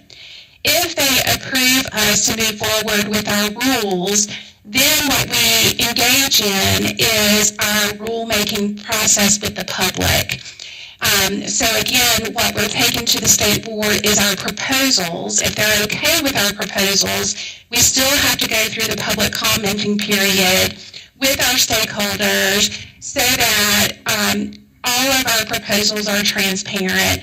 We are communicating clearly the actions that must be taken, and we receive the feedback from the public, and if warranted, make adjustments to our proposals. Provided everything goes well with our public commenting period, then we are in position to go forward with the North Carolina Rules Commission, where we would take those rules to the Rules Commission and get their approval to operationalize them as rules in North Carolina. Amy, this is coming back to your question I asked you to hold for a little bit. And this is the transition part about when those rules are approved by the Rules Commission. Because we cannot have rules or regulations or policies that are duplicative, we then have to repeal the policies because they would be then duplicative of the rules and or federal regulations or state policies that have already been put into place. So Alexis, if you'll go to the next slide, I think it's two more in the future business, 2 clicks ahead. We'll look at how that looks in the spring and summer. And so once we have the approval and the blessing of the state board and the superintendent, we take to rules. And then you'll see at the request of the state board, when we request that the state board repeal our policy book, and Amy, this is where your question comes into place, the policy book will be repealed. However, we recognize and fully support the need to make sure that guidance is clear in the field with all the appropriate citations. So our policy book is going to look a little bit different in that it will have the federal regulations, the state policies, and then the rules to operationalize the proceeding too. And they will be collected and crafted into a practice and procedures guide. So we don't want to leave the field without a guidance document. And so as we repeal, concurrently with the repealing of the policy book would be the implementation of the guiding practices so that we are sure it's a clear understanding of operationalizing the expectations. Now, again, I would just like to reassure folks that this isn't a whole new world in terms of how we handle daily business for exceptional children. What this is taking care of an administrative requirement so that we have our citations fully in alignment with our administrative requirement. And then we have an operational guide for the field, which also is commensurate with our responsibilities to have procedures and practices in place for the federal regulations. So, for example, we will have a rule for the 90-day timeline for our initial evaluation. That will be there. And then in the practice and procedures guide, in addition to that rule for the 90-day timeline, we will provide the practice and procedures around how to count the 90 days, which of course is when the as a student because of a suspected disability, and then that 90-day concludes or must include the development of the IEP if the student is determined eligible. So I hope that this has pulled together a large overview of the next couple of months. And Alexis, on the next slide, I think I have a timeline proposed for you all about when this will occur. So as noted, in February and March, our proposed rules will go forward to the state board. Then we're looking in March and April for that public comment period. This is important for our council because you are one of our largest stakeholders, that we will be requesting your feedback about the proposed rule through the public comment period. So we would want to make sure that you are aware and that the districts and families that you represent in your role on the council are also aware of these changes. And then the summer of 23, we hope to go before the Rules Commission and then subsequently over the next school year, the sunset of the policies and the implementation of the practice and procedures guide. I'm getting a little feedback, but I'm going to soldier on. And so you will note that I footnoted these items because these timelines are optimistic and dependent upon each of the entities that are engaged with the benchmarks of the timeline. The State Board of Education may have extensive questions for us that may span more than 1 month. So it is also true of the public comment period and the Rules Commission. So what I would like to leave the council with an overarching understanding of is that this is an administrative process that we have to engage in at the state level. Business as we know it regarding the policies governing services for students with disabilities is not going to change locally. It is business as usual while we attend to our requirements established by the General Assembly. And so I would hope that folks do not become overly distracted by an administrative task, that they become concerned that we don't have any policies, rules, etc. in place. We do. We still follow the IDEA. We still have the policies in place. We are just engaging in the rules process according to the requirements of the General Assembly. So I'm going to pause here. I think I saw something pop up in the chat. And while I'm looking at the chat, I would invite anybody with a question to go ahead and feel free to open their mic and ask me.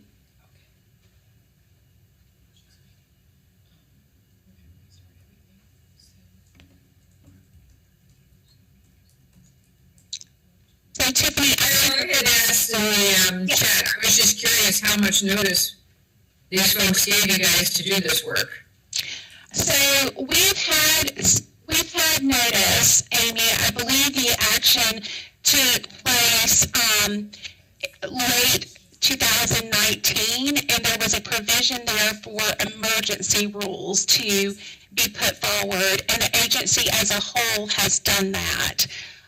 And so it's just been a progression of different entities and policies throughout the North Carolina Department of Public Instruction to have their turn, so to speak.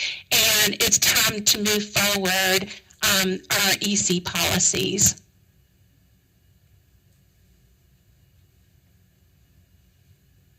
So just a quick comment, this is Chris. This is actually a really good thing, and a really good exercise that they're going through. I know it's a lot of work on the department, but going through the rulemaking process puts teeth to these policies.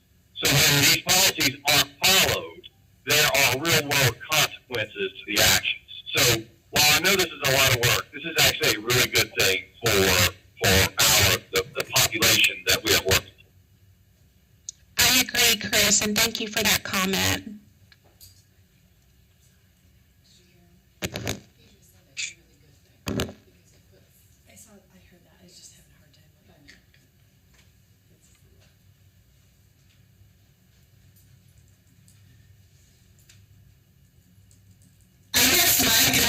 Is around parents understanding what's going on and being able to access and understand the practice and procedures guide.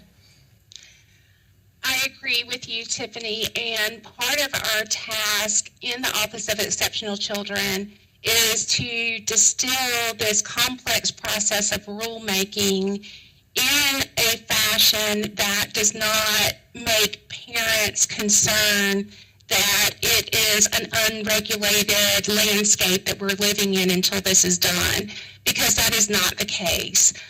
And I recognize your concern as far as the practices and procedures go. And to that, once we know where our rules will be followed, we do anticipate stakeholder engagement in the development of the process guide or the implementation guide for the practices and procedures.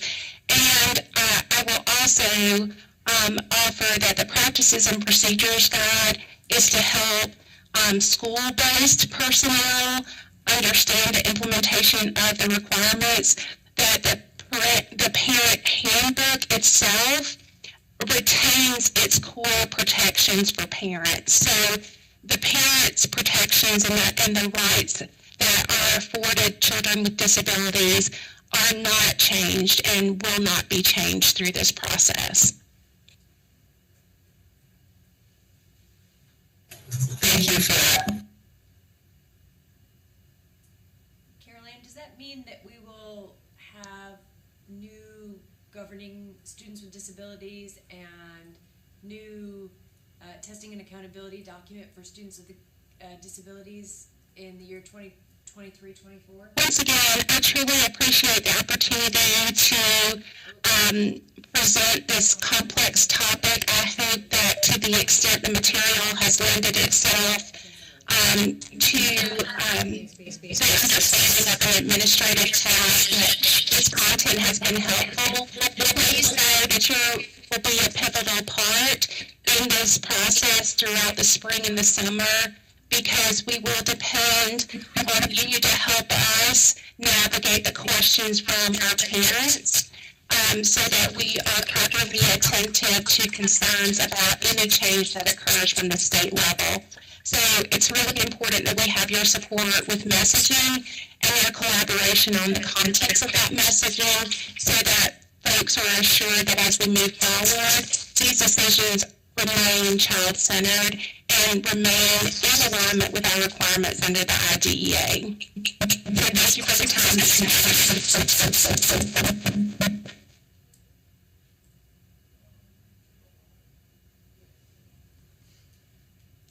I'm reminded of the Charles things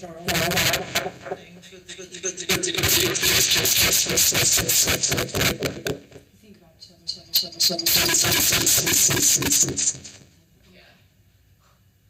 Hold on, we're gonna try something.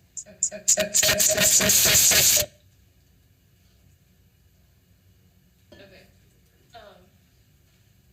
Well, we just have one more Well, two, actually, I've got a question too, but. Okay.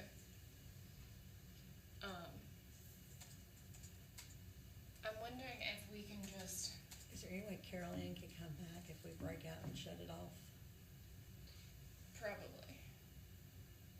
But I'm wondering, like, if I unmute the WebEx, we won't have this audio, and I think it'll go through my computer and we'll be okay, just to get this question answered and then restart it. Okay. Do that. So, do you wanna come down here and? You go ahead. You go ahead. Go. You go with yours. No. Okay. Go ahead. We're gonna see if this works first. I gotta unmute myself. Okay.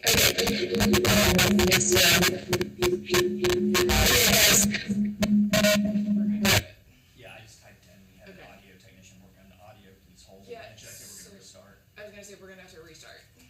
So everyone's gonna have to log back in like 5 seconds. Or like 5 minutes. Should I say, we're gonna have to restart? Yes. Just log back in. Do we have any non-members logged in? No. Like public? Okay. Just wanna make sure it doesn't feel like. Well, like inaccessible.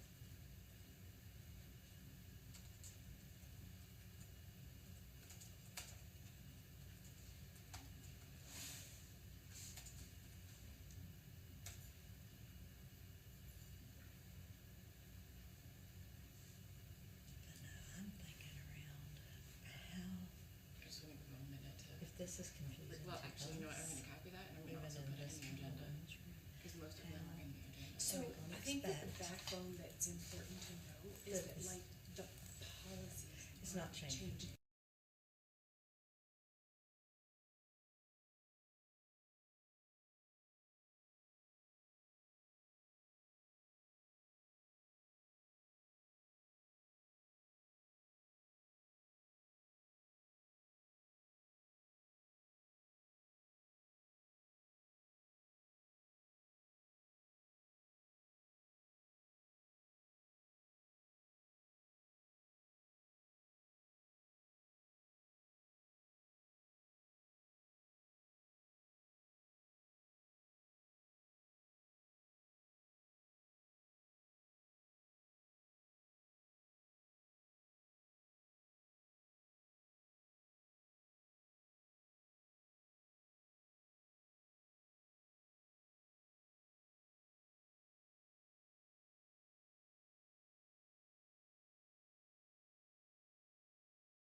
something to get the field prepared for what we're talking about is happening?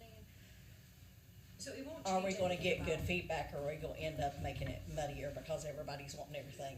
I think it has to be inherent language, Yeah. and I think the critical piece is to let parents know when you sit down to an IEP meeting, the way your child's IEP is implemented, how they're evaluated, how they're placed, how they're served, won't change at all. If they I know think that is a almost there starting needs to point, be a like, webinar if out that's there the- for parents around that. If that's the onset of it, 95% of parents will be like, okay, cool, I'm good Yeah. with that. It's really just a matter of, I think it's going to actually provide quite a bit of clarity for parents. Yes. For anybody that isn't super deep into knowing the nuances, everything, I Yeah. think this is going to make interpretation a lot easier. But as somebody said as well, it also gives us where the authority before we believe we had, and still currently believe that we do, having that codified in rules, truly, like, we can say this is enforceable, this is the enforceable action as a result of not having it. And so in terms of our general supervision, those That's things that are where really my important. question, the two questions I have is, one, could we do some type of webinar training that's just out there for parents to say, here's what's coming up, here's what's happening, public comment will be, but to really give them some clarity around what we're asking and what's happening.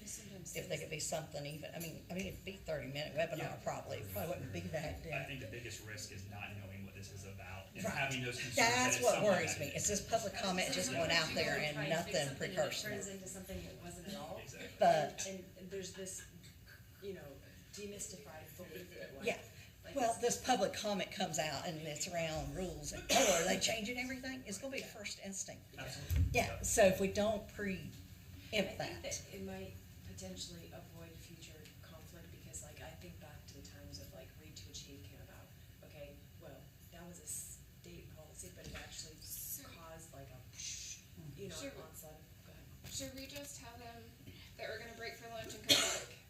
They're gonna take. You tell me, you're in charge. Can Carol Ann come back possibly? That would be the She one that'd be- hasn't even logged back in, so, but I mean, I can ask her, but Yeah. That will give him an I opportunity think- to fix it. Yes, Yeah. I think that would be, give him more Okay. time. But then the second part of my, other part of my question is how is this gonna help make enforcing rules if they're not, if a PSU is totally breaking rules and not We doing shouldn't something? change Is anything this gonna because give any more The state enforcement board, from the, your all's end? this state agency has the authoritative source to enforce a federal guideline that they have replicated in their policy. So if Matt says don't do X, Y, and Z, because it's in the federal guidelines, it's also currently in the state guidelines, but he has the authority to say don't do it. Now it's gonna be in the federal guidelines, but their authority still says they have to enforce the federal guidelines. So they're not enforcing the federal and the state guidelines, they're just enforcing the federal guidelines that still exists. And as Caroline pointed out, IDEA then gives authority to the state To the for state, several yeah, things, right. but that authority was not enough for, based on what the General Assembly said, for us to make that Okay. enforceable. So that's why we're having to go and add these rules where IDEA already says that we have authority to do it. They So didn't it's believe it. really not. It's not really massive changing anything, other really, than truthfully. You're gonna Okay. see our policies not be duplicative. We're just gonna point directly back to the federal legislation where we need to. If you want to grab, our lunches Oh, are here, yeah. right out here, so if you Yeah. wanna grab them and eat and talk at the same Yeah, time, yeah. feel free. And I don't know that it's gonna necessarily give us like more Equal power to authority, but enforce, it's gonna maintain our ability to enforce. But if it makes it clear, hopefully you I won't do think have that to it will. enforce as much, The because there origin of won't this be whole that thing. wiggle room as much for, I guess is why I'm thinking in my head, if it's clear. Carol Ann tiptoed around the origin of this whole thing. Yeah, it was. Yeah. She That's very she articulated like, I'm not telling you an answer, but I'm telling you an answer, and you know how to read between the lines. But like, I mean, I can run out there and get some cups too. wow, come on, have a big pushback authority. That's what that was. It was, we don't want the state board. I mean, cause there is a kitchen sink we can fill. It is what it seems. But there's Or a a, water fountain. where is the, Sign is more powerful. on the first floor? And that's So all. where you signed in, when you go that, you'll walk past that and go to the other side and you'll just keep following it, like, cause it's a big cafeteria. Like, the original, Right. the action was. Like, cause it's a big cafeteria, like, the original. Right. Alright, testing on the. Cause it's a big cafeteria. The original.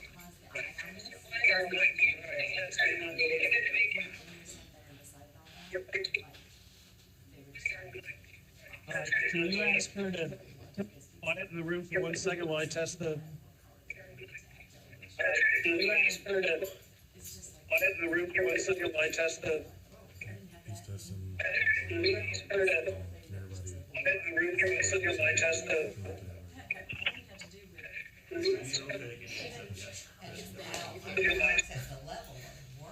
Okay, somebody's got their microphone on because there's a loop.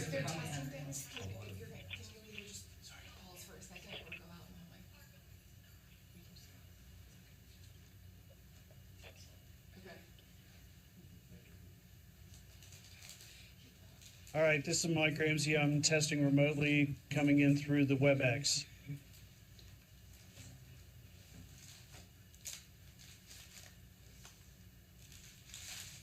How are we sounding now in the room? Sounds good to me. I'm sorry, can you All right, sorry for the trouble, guys. We got the levels drop back down. Okay.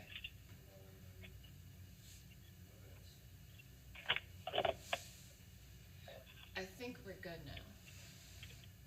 I might have heard a little bit of an echo on our end, but it wasn't staticky.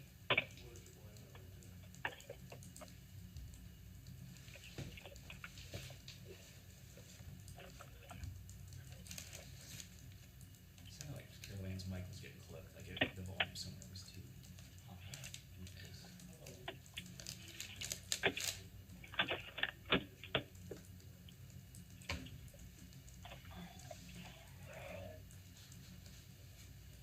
Okay, so I think. Do you still need Caroline to come back and Matt can see you? I mean, that answers for us, but I think the whole council needs to have the same information. Yeah. Especially with your questions too, but then I think Ryan, I think the whole council. But I can put her answer, you might, I you might be able to can't. answer I now. didn't want Okay, if I could do one more test of the audio in the room, can everybody hear me? Matt, can you, Yes, I can hear you. yeah, the two questions are we getting a new, governing document of students with disabilities? I heard Christy on the call, but I didn't hear anybody from the room, so. Yes, testing. We can, and it's good. Yes, we can hear you. Okay, Okay, so We can hear you now. somebody in the room that just answered? yes, I'm in the room right now, and I can hear you.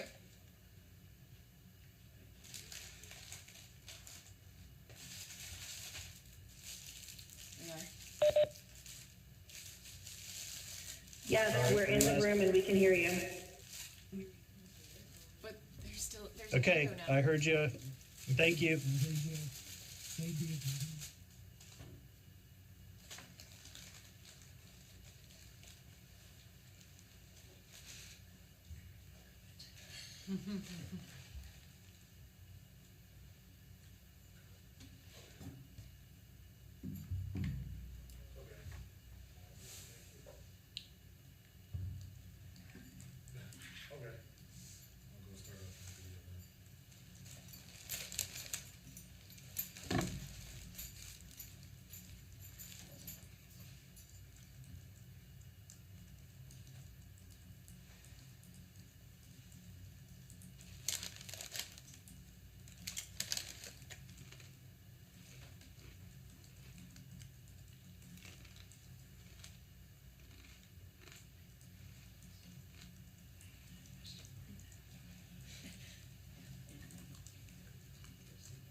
What do we need to try? You can keep going now. You can have them talking and everything. Can someone? That's what I'm sorry.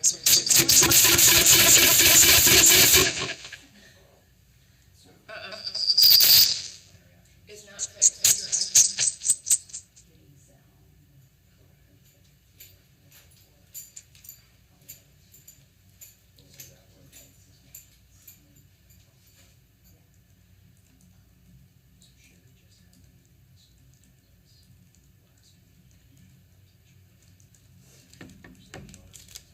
Yeah, they were even hearing the echo online too.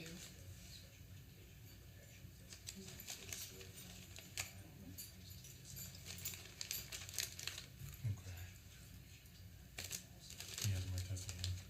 Hello, test, test. How's the echo on your end?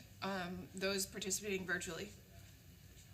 It sounds good to me. I don't hear an echo. Yeah, it sounds good. Okay, great, because we don't hear the echo now either, so. Yes, somebody turned the volume up on that one, that's what it was. Okay, well, that's what started when I turned it down, thinking that that was the original echo. But then we couldn't hear their responses. So we had to turn it back up, and that's when ours got really staticky. Okay, I'll stand by that. Okay, well, if it's working now, then we should be good. Okay. So we tested it out, so we're all good now. Okay. So, thank you. You're welcome. Is he around for a few more minutes in case it goes south? No, he goes away. Carolyn can, oh, she's on, but she said yes, she can answer the questions when we come back from lunch. Yeah, or Matt, I mean, Matt said you can answer it too, so we don't have that. I think the answer to both is yes, but it might be just good to go ahead and document it. Well, let me look to see, actually, everyone might be. Be still on. They might have stepped away though to heat up lunch or something. Could be.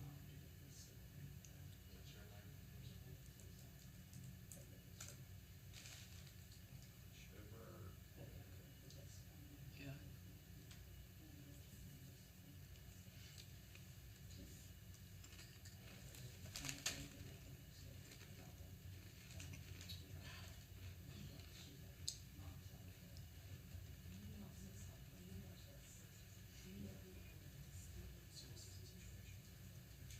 I thought going to get a drink would be an easy task, and I was wrong. Downstairs? Yeah.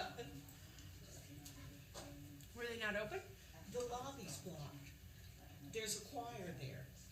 And so you have to wend your way through other places. Oh, into that meeting room. Well, there's a Like room big set up for room. party. No, I'm saying you have to wind through the The dining room or something. I'm so sorry. That's okay. That's a good point. I was just in need of a little caffeine.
test things out. Are you able to hear me?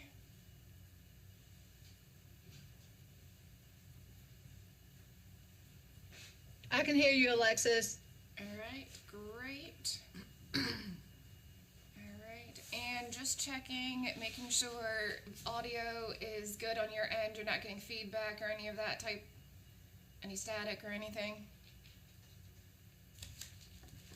Okay, no feedback, we can hear. Great, and now we can hear in here as well. So Carol Ann is I'm hoping she's here. I know she's on. She's going to answer some of the questions that I know Diane and Christy Hutchinson had some questions for her, and then we will move on to the rest of the agenda. And yes, Carol Ann is on, so I can just ask the Yep. question. You want me to Go start? ahead. Yeah, sure. I think my question is easy, Carol Ann, and I'm assuming the answer to my question is yes, but I think it's probably beneficial to put it in the notes and then also the entire council to hear it. The question is, are we going to get a new governing students with disabilities and governing document? And then the second question is, will we also get an updated, when the time is appropriate, testing students with disabilities accommodation document, testing accountability document? So the first question is a policy. Hold on 1 second. We can't hear you. I think he had you guys turned way down when he was trying to. When it was. Okay, is this better? Yes, ma'am. Yeah. Okay. Thank you. My headset mic was not pointed to my mouth. I apologize. Been there, done that. So the first question, Christy, I'm going to ask for clarification. You're asking about our policy book. Is that correct? Yes, ma'am. So the policy book will not live as it looks today because remember on the slide, the policy book as it is today, while it has authority and we can still have policies, we also have to comply with the regulation that we don't have duplicative policies. So if the federal reg says everything we need it to say, we don't need to repeat it in a policy. So it will all be streamlined with appropriate links to the authoritative sources in the guidance document. So there'll be I guess then the better question is, there'll be a new guidance document released. Yes. And there'll be a whole bunch of hot links. Yes. Some of that will be dependent upon, of course, how the stakeholders choose to give us feedback on what makes the most sense. I will just offer that from a management perspective, the federal regulations can have an update at any time, and it could be just a clerical update. Well, if we have that hard-coded into a document at the state level, we would have to reprint and reissue, which then puts a burden on the districts to reorder, reprint, and reissue. So there are some things that make good sense to have it fluid and active in real time. Agreed. And so the second part of that question is, we currently get an annual document of from testing and accountability that's testing students with disabilities. I'm guessing that some of that will be updated and we'll get a new one next year as well. So accountability reviews and revises its guidance document annually, testing students with disabilities, and we are always a part of that review. Because there is nothing substantive changing with regard to the regulations and accountability for the EC part, at most it would be citation changes and not substance. So when these items settle and we have the right citation for the authoritative source, there will be a ripple effect through all documents that refer to EC. Great. Carol Ann, follow up on that. Amy asked, once everything is updated and everything, is it going to be available to purchase? Yes, and consistent with our current policies, our current parent handbook, and any other publication that is developed by NCDPI. Our publications office is the authoritative source for that published and adopted copy, and so it can be ordered through that venue. Thank you. And then Diane, I think you had a follow-up question. Yes, Carolyn, I've got a question, or maybe probably a statement, but I guess my worry in knowing, you know, if this comes out to the field and out to parents, especially thinking in terms of that, is around, you know, they're immediately thinking things are changing. And so I guess to clarify and be clear on this, is that really truthfully this isn't changing anything, it's just really streamlining and making it more clear to me, it sounds like. But knowing that you start talking this in the field and looking for public comment, that may send worry around.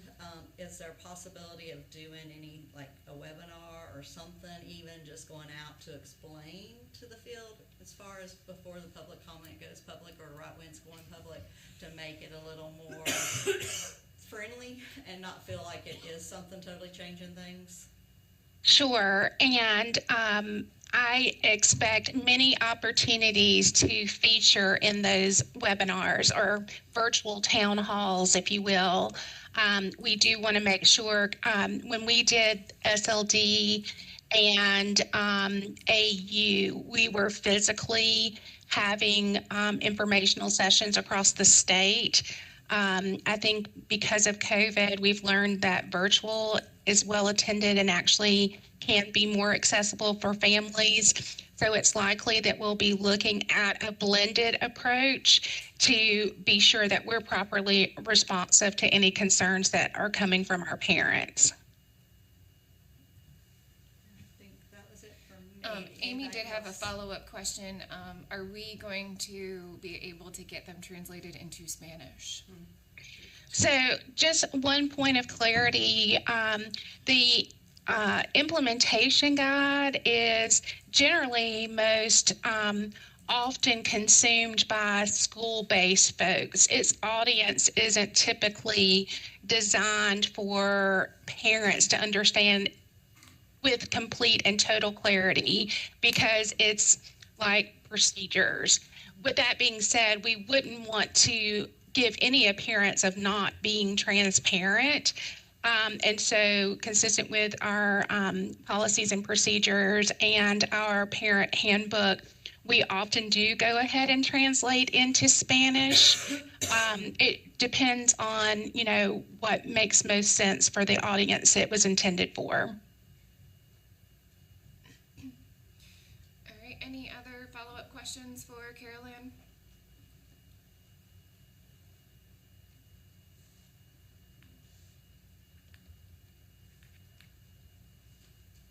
All right, I think we are good, and we can move on. We thank you, Carol Ann, for staying on to answer some questions for us.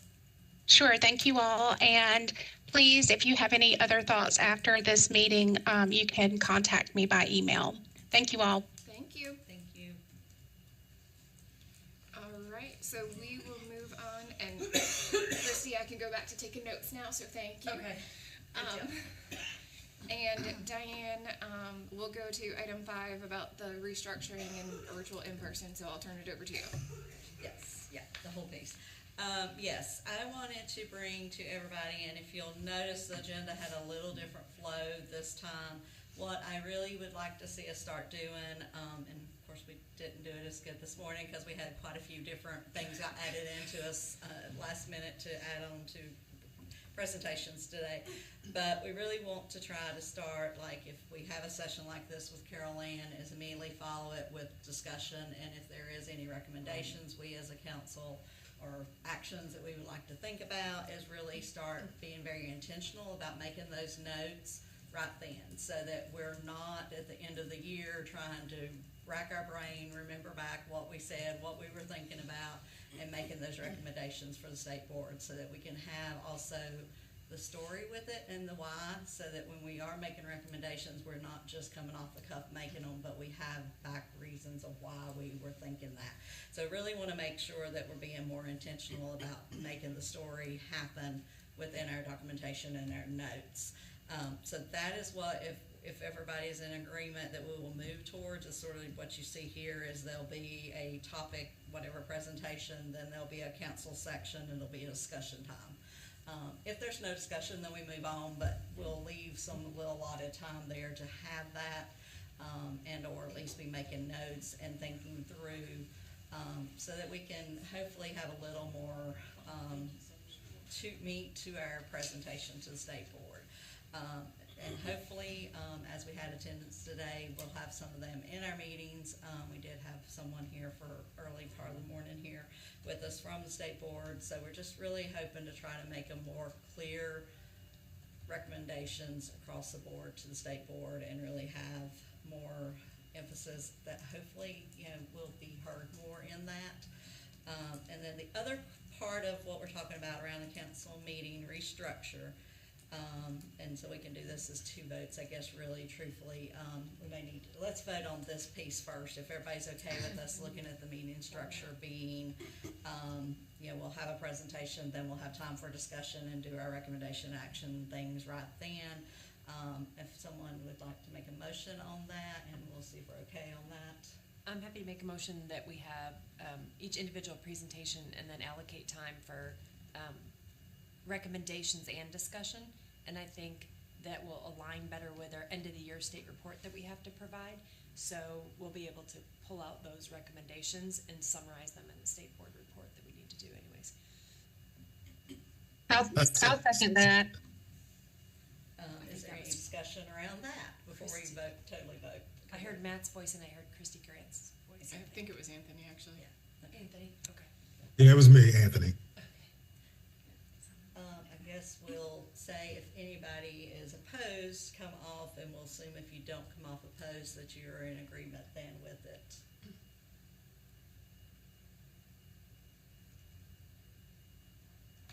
Okay. That moves.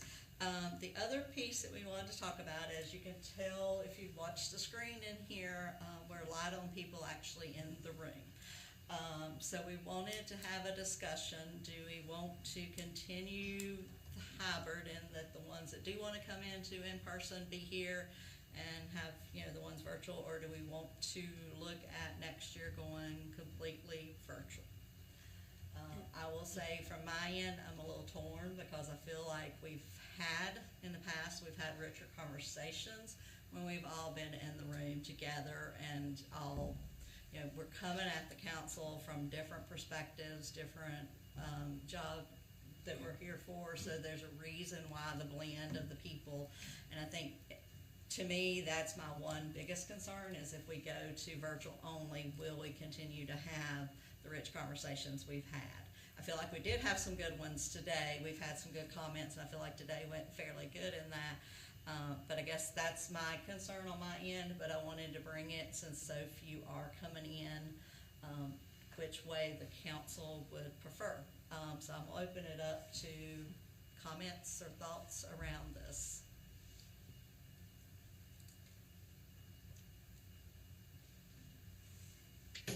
Diane, it's Christy. Is there anything in the bylaws or Alexis that state whether the meetings have to be, like, if you have to attend so many meetings in person, or is it just attend the meetings, period? As far as I remember, I don't think there's anything about it having to be in person as long as you're in attendance. I mean, the bylaws probably doesn't address it because we really weren't, we really were in attendance most of the times. I'm betting it's not something the bylaws ever really thought through. So that may be a question that we may have to think through if we do this choice, but I don't know that it really ever was a question. Okay, I just wanted to make sure. We just went through that with our own board, so I just wanted to make sure. I will say that our state board person that was here today said they pushed their members to be back in person this last meeting. And they felt like their last meeting went a lot better than ones before that. So I will say on their end, they have made the choice to force people to come back into person. I will say I've done one of each, and I've gotten, even in spite of the sound difficulties, I've gotten far more out of the one I did in person. But I'm relatively close too, like you've got to come from Boone. and I come from Chapel Hill, so that's a big difference. Yeah, I had put in the chat, but I would love the opportunity to come in person at some point. It didn't work out for me this time, but I really like the flexibility that the hybrid model offers. And you did have some comments in the chat that virtual is definitely better because of travel for them. So, I mean, it's still. So, I mean, there's value to both. Yeah. I think that the part, to echo what you said about the rich conversation when you're in person, and you can't deplete the value you get out of building relationships with the people that you have to work with, and can accomplish things far more successfully if we have positive relationships with one another, which really establishes by being in those in-person meetings. But at the same time, I know I would gain 6 hours more of work without having to drive here and drive back, and that can be really challenging for sometimes people that are in the field and doing very different things. I know with our McKinney-Vento person or like the DJJ folks that always tend to come, like for them to miss a whole day depending on where they're at, it can be challenging. But at the same time, if you put that commitment into it, it's you get it out of it. So Danielle had a really good thought too of continuing with hybrid, but maybe making one of the meetings an in-person one, so that everyone can finally meet face to face, have everyone, and then like a mandatory one of yes. the 4? That's like the chair and vice chair can say, okay, September 1s, everyone's going to come in person because it's the first one of the year. We're all going to see each other. We're all going to start the note off right, and then from there go to your personal preference of if you can make it, great. If not, here's the virtual option. I like that idea because I think, and even what you're saying about the first one of the year, that September one, because there is new faces, and so then they could put a face to the people in the room, and yeah, so I think, yeah. Okay, so let's put that into a motion, somebody. And Diane, I'm sorry, before you do that though, I did find in the bylaws where it does say it can be in person, on the phone, or through an electronic device. So if you leave it with the flexible option and just have that one virtual, you'd still be, I think, within the bounds of within the parameters of the bylaws. Can I ask a question? Can I ask something real quick? Sorry, this is Jennifer from Charlotte. I know before I always enjoyed coming for, I don't have a dog in it because I'm done after this year, but I know it was helpful for some of those people that were on the western side beforehand, was that like you guys had hotel information. I'm only 3 hours, so I did get up in the morning, but maybe like looking back at that, like hotel options or how all that works for reimbursement. I know that was always available, so maybe that having that out there as an option would be helpful, to have more people come in person, because I always like to come in person. I'm just in swim season, so I can't come up today. I have practice this afternoon. Yeah. So you do get reimbursed for travel and for hotel stays, but I do like the idea of like having, I can put a one-page document together of nearby hotels within walking distance, and just different things here that we could do. I know when Amy started, she goes, where am I parking? Where am I supposed to go? So I did put together a map of parking and stuff, but I don't think I ever went as far as doing hotels or places to eat or something like that. So yes, I can definitely do that. Good, thank you.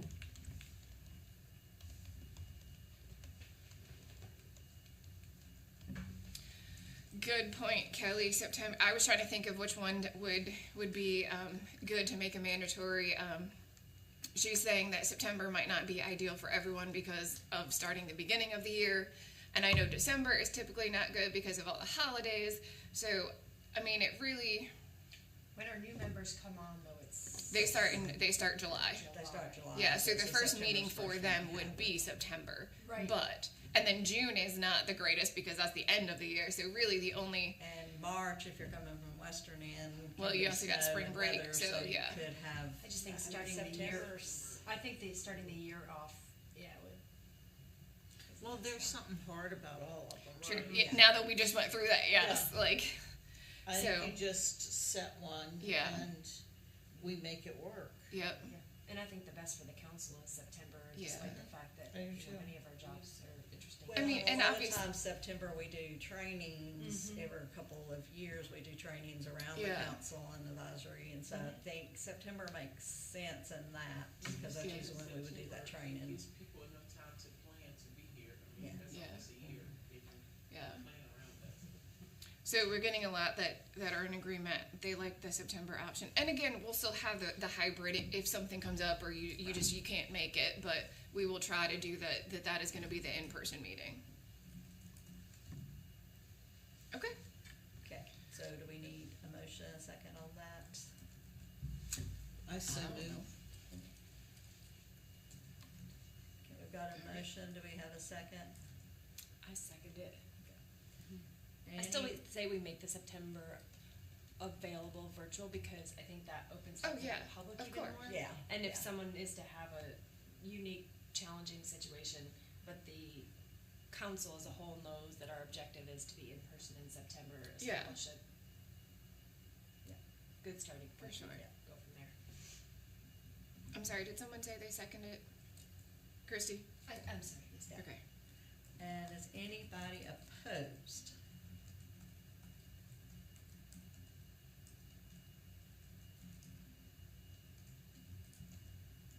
I don't see any opposed coming in the chat, so I think we are good. Okay. And I will mess with the agenda just a little bit, because since we did not actually fully do any discussions around the presentations this morning, I do wanna just go back and give time if anybody has any other thoughts about our presentations that we've had all morning. We did make notes if there was comments that made that, so if you'll notice in our agenda document, if you're in it currently, you'll see that notes was made and some recommendation that people were making during their comments. We were adding those in as you were commenting, but if there's any additional that you think we need to discuss or add to for our presentations this morning, or something that's come up since, we had lunch and you had more thoughts, just wanna give a moment to go back and see if anybody wants to add anything there. And Alexis has got it scrolling right now where you can see the document a little bit, so what we put in there so far. Not if I pull stuff up.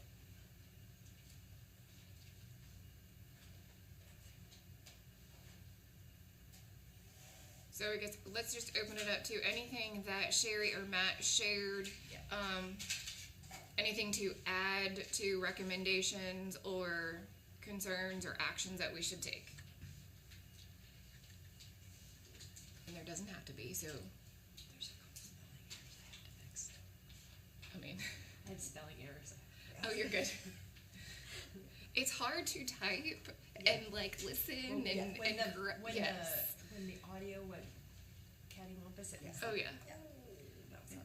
All right, I don't see anything to add, so how about anything for Dr. Howard's presentation or Christy with the school performance redesign? We did try to capture some of the career certificate things that were being said. Alexis, this is Tamika. I do have a question. Okay.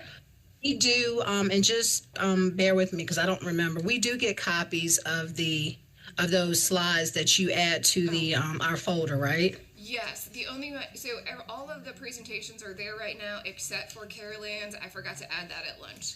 But yes, I will add even hers there, and they're linked up in the agenda here so that if you, that way they go together so you don't have to guess which one goes with what. And you will Okay. Sherry and Matt. Thank you so much, Alexis. Yes. They emailed it me this morning and I wasn't able to get it over in time before the stuff. Okay, so here, nothing then on Dr. Howard's and their presentation. The last one was Carol Ann's and the rules. Is there any last thoughts on that or any comments we want to add to that section?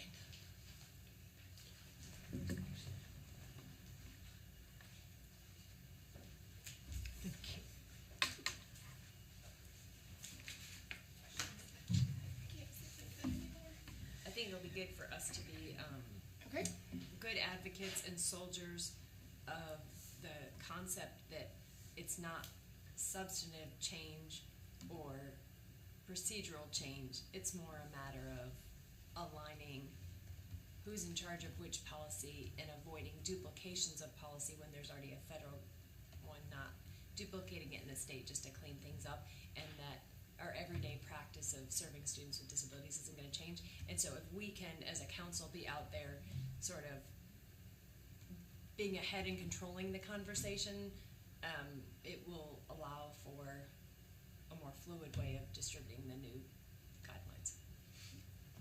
Yes, I second that. I think we've got to be careful how we speak about this, and It's that a we positive don't thing. don't add to the scare that will probably happen if we're not careful. So I think we need to be very clear that that it's. Chris made a comment about it, like, Yeah. this is a good thing. Yeah, because Chris, I think it's just about, it's a good action to clarify the authoritative group. That's a simple statement, but it's very accurate. So I think that's a good thing to be using that type of language. Okay, and nothing came in the chat, and I don't think anyone is unmuted to speak. So. Okay, then we will move on then to, I think we're at item 6, which is.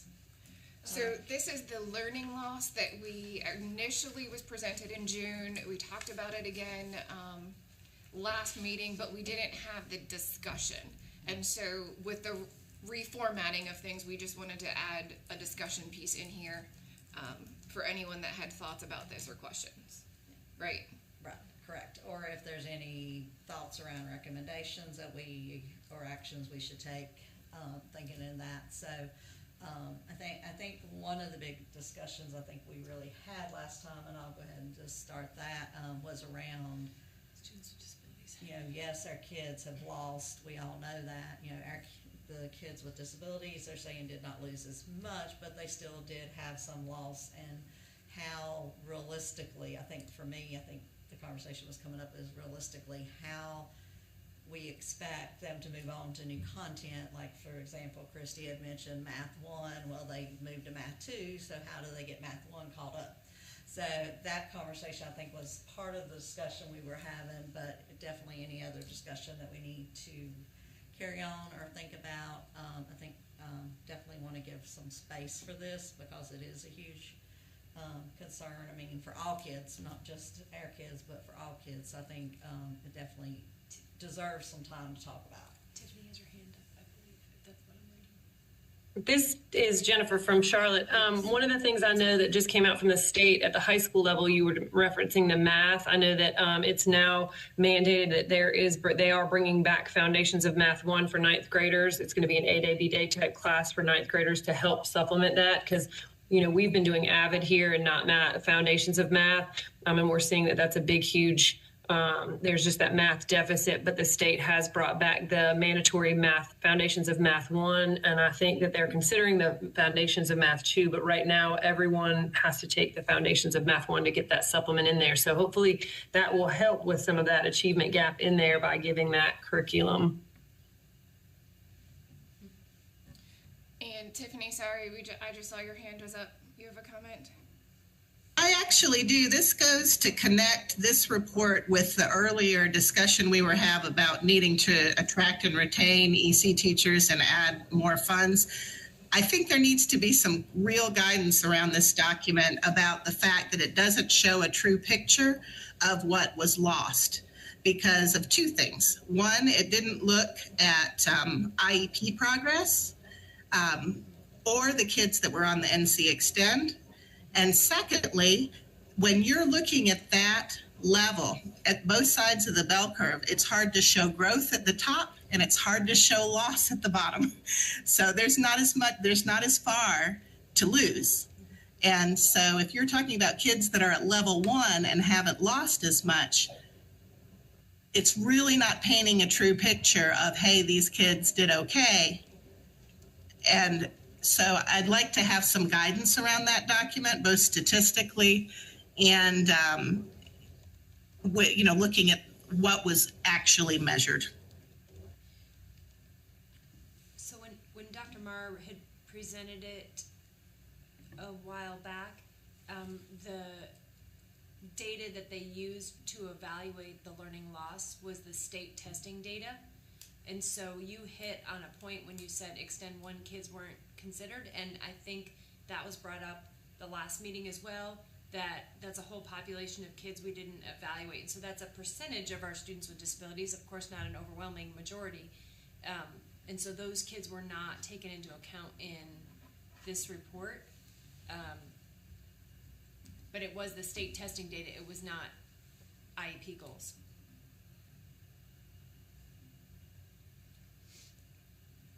I think that was one of the questions from there. Correct. It did not include IEP goals at all.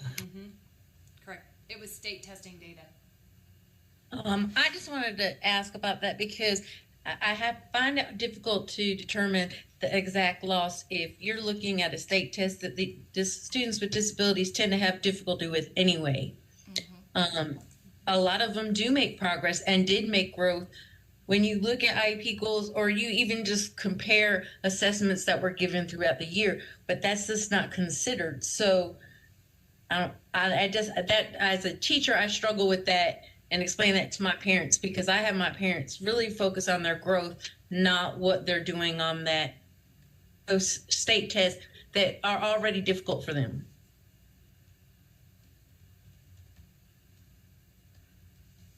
Yeah, I mean, this is Chris. I find it hard to believe that a statement is made that children with exceptional children fared better during the pandemic. So this is the population of kids that have the most challenges of anyone in school, need the most specialized attention, have the most difficulty in keeping up with standard curriculum, but they did better during the pandemic when they didn't receive any services or that specialized attention? I mean, that's what the state is saying? No, that's not how the statement, They're saying that they didn't have as much learning loss based on the standardized tests, but what I'm saying is the standardized tests are not valid for them to begin with. Okay, yeah, that's fine. Okay, so the statement is they did not lose as much, right? That's what we're saying. based on the standardized test, not IEP goals. Does anybody believe that? I think Well, I believe. I can tell you from my own personal experience, having two children in regular classroom and one IEP child, the IEP child fared much worse. When I looked at my data as a district, I can support that claim, but I think that that's only an eye on one district, and that is not looking at 100 districts and 200 charter schools across the state. And I think that we have to be careful not to overgeneralize students with disabilities, because we have some individual students with disabilities that thrived in that environment, and I had some students who learned that they are able to do the online learning quite well, and are looking at that as a post-secondary option now. Many of our speech language impaired students moved from a small group instruction to a one-on-one Zoom and actually made greater progress on their IEP goals. So I think we can't overgeneralize to say that all students with disabilities didn't regress as much as the general population of students, because I did have numerous students that fared quite well in that situation. And I also think it depended on how the district responded, and we all did the best we could with what we had. Or, I mean, we'd hope that everybody did that, but in some districts, special education services were absolutely the first thing to come back, and they came back as quickly as anything came back. And I know from personal experience, we were bringing those kids on campus 5 days a week first, and bringing them on campus before we were even opening schools.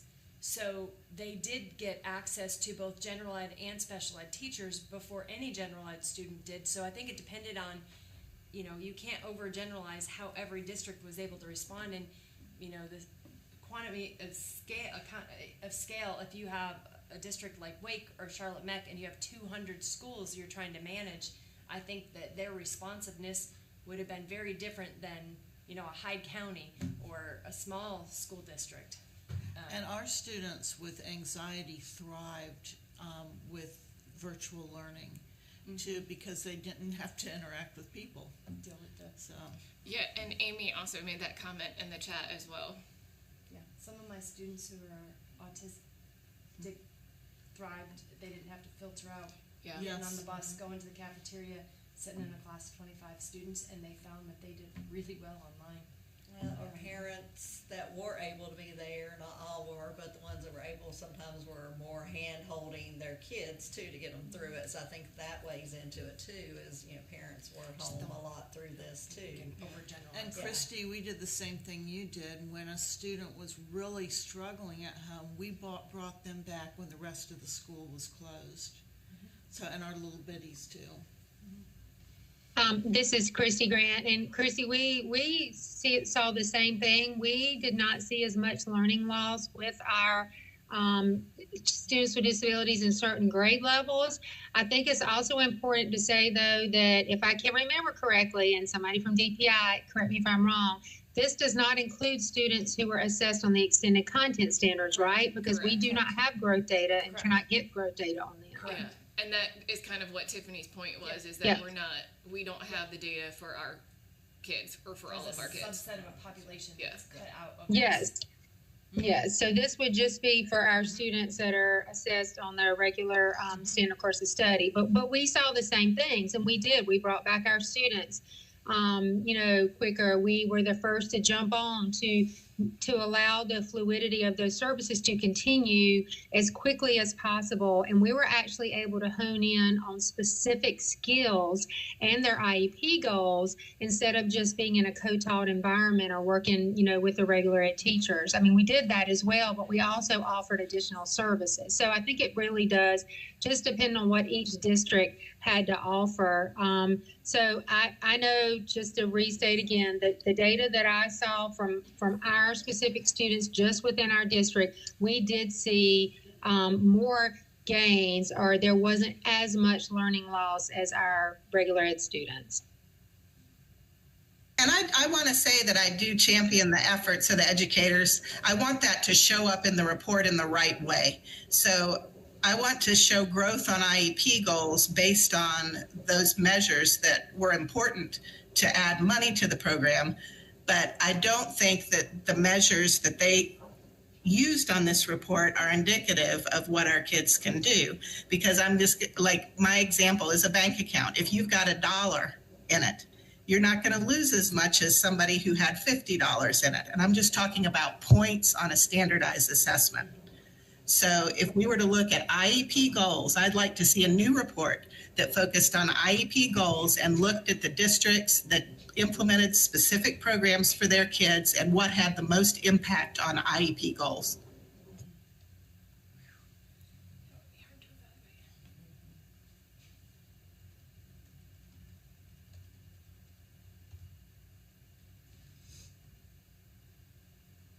There's no other hands raised.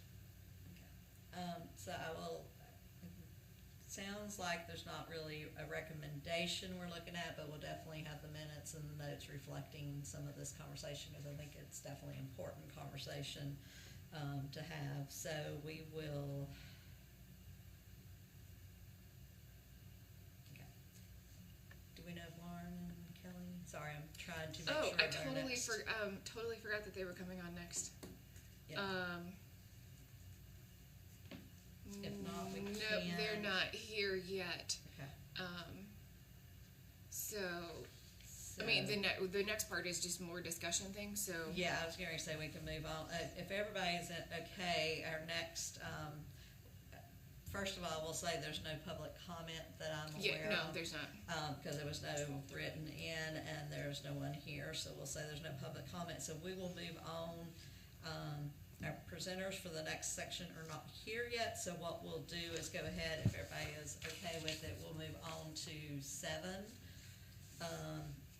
And really probably 7 and 8 will blend a little bit, just in general, but we'll start with last meeting, we talked about the parent call trends that Alexis was seeing, and we did not actually actually have discussion after that, so we wanted to bring that back up just in case anybody wanted to have any discussion around that. And she's pulling up the trends for us there. Yeah, and just because I had the data, I updated it to include October and November. Okay, perfect. I know it might be hard to see, so you might want to click on the link to open yourself if you need to. And, oops, the other page was just by regions, so you can see that regions 5 and 6, which is Piedmont, no. I don't even have a map in front of me. It's over towards the west. It's not the whole western part of it. Southwest and Charlotte. Yes, I knew it was Southwest. And I can't think of what the region is right above. I think it's the Piedmont Triad. They have the most amount of calls, and then followed by Region 3, which is the Wake County northern area here. So, I mean, you have 2 of the biggest counties in there, so obviously you probably expect some higher data with them.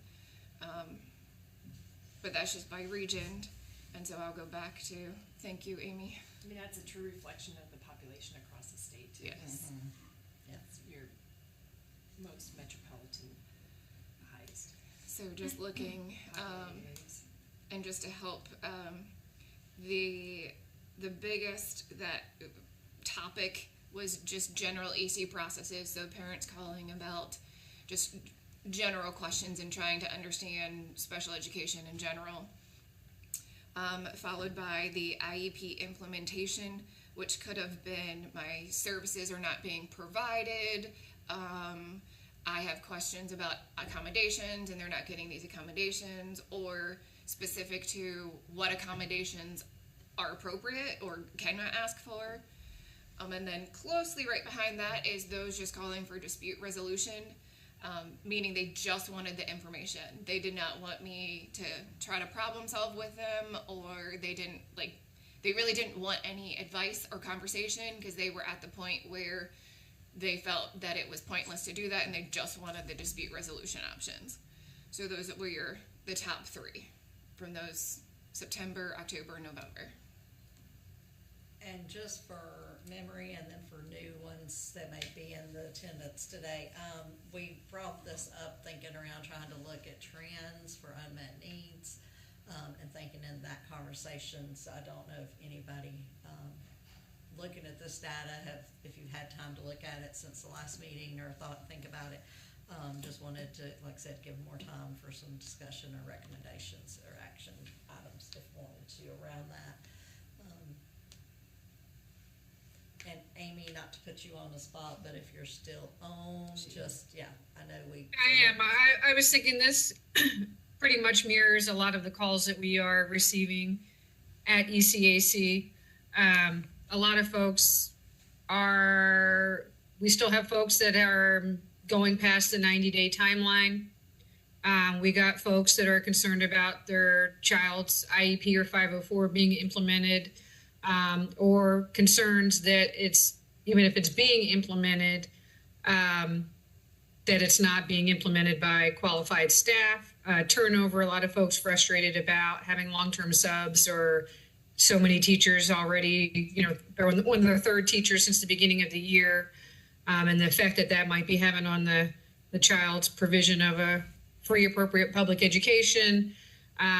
This time of year, and certainly in January, is usually where we are getting more calls regarding behavior, where we are seeing kids are reaching the 10-day timeline for those kids that maybe need immediate manifestation determination review.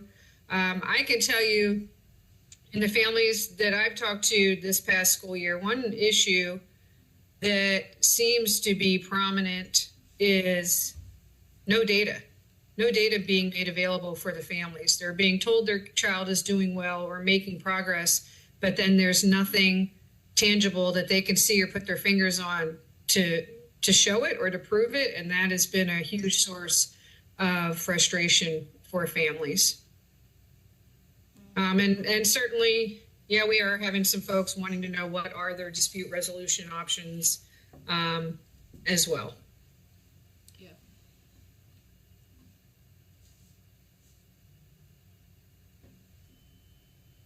Did anyone have any questions or clarifications about the data charts or anything? I just have a comment. I think the fact that the general EC process is the number one thing we get questions about. There's two things that says to me, and I might be interpreting it wrong, but number one, the value of having a parent liaison and having that access for a parent to be able to call to get the questions answered could keep a challenging situation under wrap when they feel like they've had an opportunity to get educated or get informed. So I think that the fact that we have that within the state is a super valuable resource.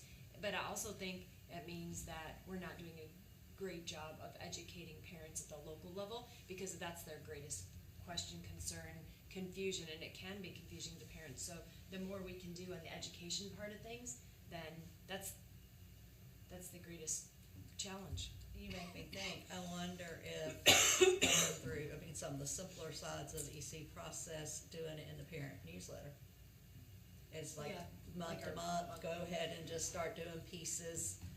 And you would, I mean, you'd want to keep it simple and not go too deep, so you wouldn't want to do it all in one, for sure. But, you know, like doing sections of some of the more basics, it might be worth, since we have that access to that newsletter. Process and evaluation eligibility, like just that little cycle, and another one that's like the IEP process, and then another one like the parts of the IEP kind of thing.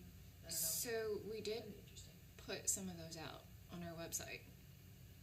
I wonder if we put them in the newsletter that you do though. We are actually working on some other ones too. We got some transition meeting ones in there, some discipline. I can't even remember all of them that we have, but we do have. So we do have some basic ones out there about a referral meeting, eligibility, IEP, some basic things. And then we are working on some additional ones that are just still going through the vetting and the editing processes. But hopefully they're almost done too. And maybe if there's stuff on the website is linking them to that, because I know sometimes even for me who uses the DPI website a lot, it's hard to find things sometimes. So for a parent that's not as familiar for it, if you had links to it, that might be a good way to, they could learn how to access that website too. And Alexis, I support what Diane is saying, that linking the information from the website actually to the newsletter. Yes. Definitely and also, I think that we need to highlight what they're doing at ECAC in terms of training. Those webinars that they do, highlight that so parents know that's available to them. That newsletter. Whose webinars? ECAC? Yes. Okay. I just, there was feedback. I didn't hear who you said. ECAC. Gotcha. Okay.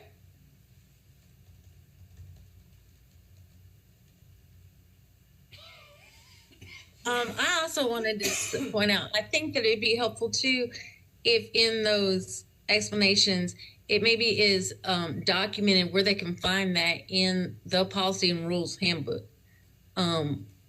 Because I think some of that, it's just overwhelming for a parent to look at. I know it's important to have, of course, but it's overwhelming for, I'm in elementary, so, you know, a parent maybe first time doing an IEP, to find the information in that book. And yes, I do try to, you know, help and assist with that. But if they're looking on their own or they're concerned, they want to offend somebody, it's just difficult for them to know where to look for that process. Or I'm in that like on a daily basis, and I still struggle to find where things are. So completely understand.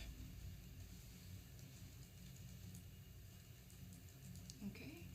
I do see that Lauren has joined us. Hi, Lauren. You weren't here yet, so we just moved ahead to the on our agenda for more discussion. So we'll wait for Kelly to join us. I know you're actually. I emailed you a little bit earlier. Oh, sorry, I didn't. Alexis, it's well, it makes sense because you've been busy with this. Kelly's not going to be able to make it, so you unfortunately. I'm solo. Okay. Well, I mean, if you're ready, we can move to your presentation and get it over with. Yeah. Or, I didn't mean it to sound that way, but you know what I mean. I just put in the chat the link. and Alexis, it might, given I am by myself, I'm happy just to drive. if you could drive, that would be awesome. So I can be just checking notes as we go. So, and as right before we get to Lauren, was there any other recommendations or thoughts about actions or recommendations for the parent call trends?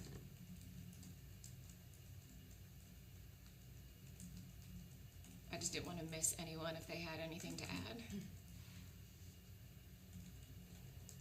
Okay, so we're gonna jump back up in the agenda to item 4, which is the APR SPP update.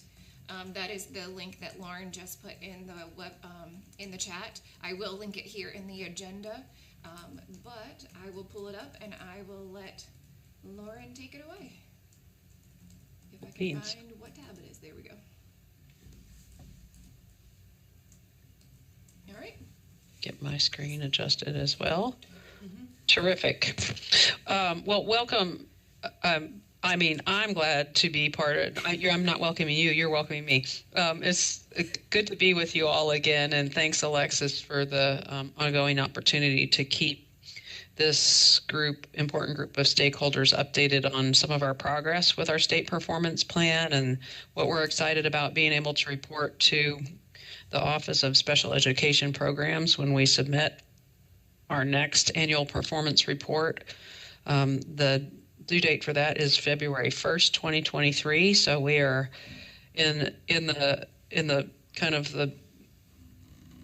the finishing laps of getting a draft of that together, and you all will certainly be a group of stakeholders that we ask to review that and comment before we submit to OSEP in late January.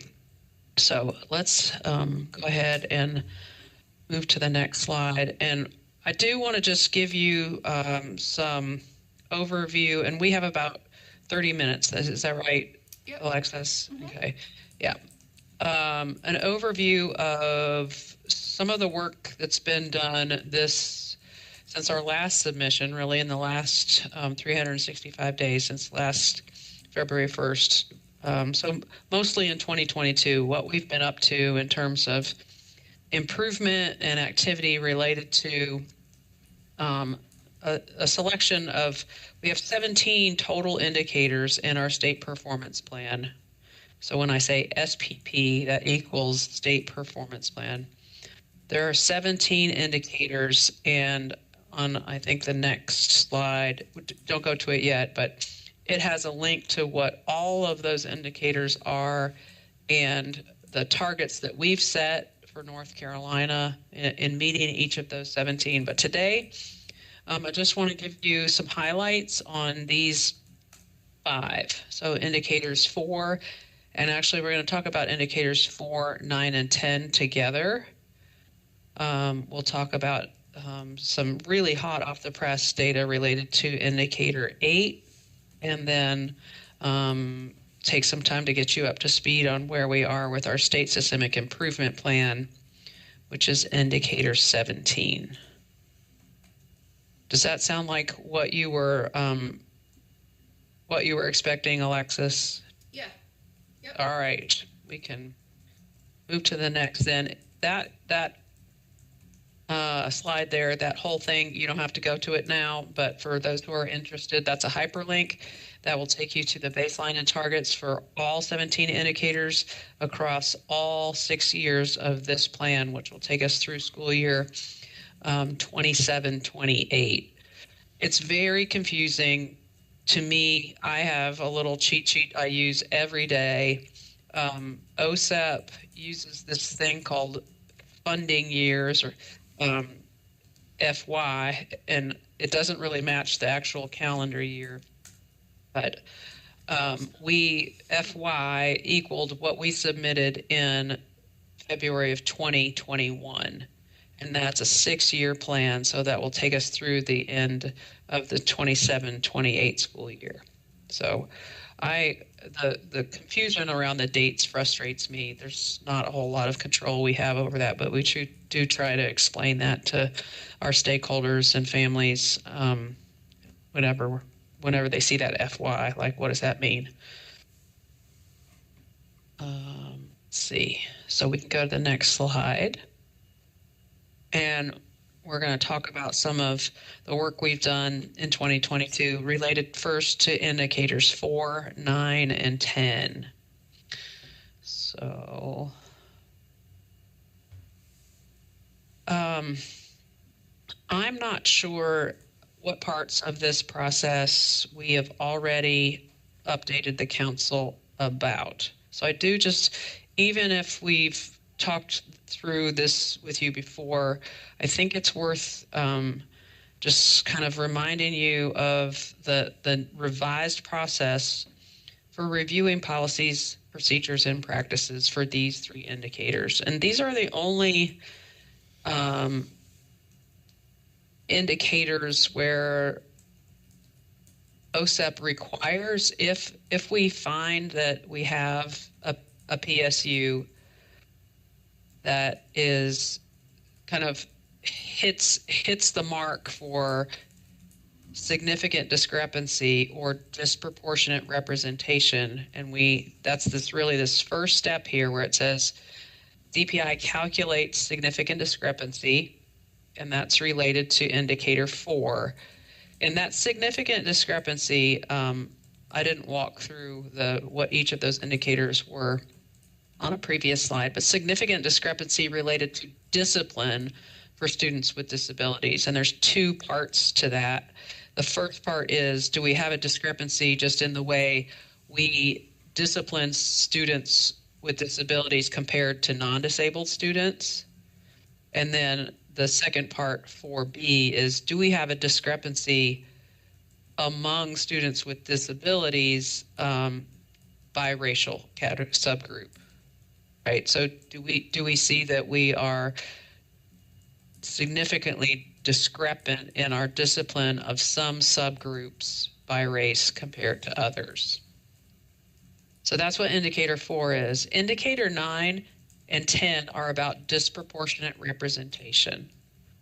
Indicator 9 just looks at, do we have any disproportionality in identifying students as having a disability just generally, right? And that analysis is, again, by racial subgroup. So do we have disproportionate representation of some subgroups, racial subgroups, as being identified as having a disability? And then indicator 10, very similar, but it looks at the individual disability categories. So do we have disproportionate representation at the PSU level for students in a particular racial subgroup in any one of those 14 disability categories?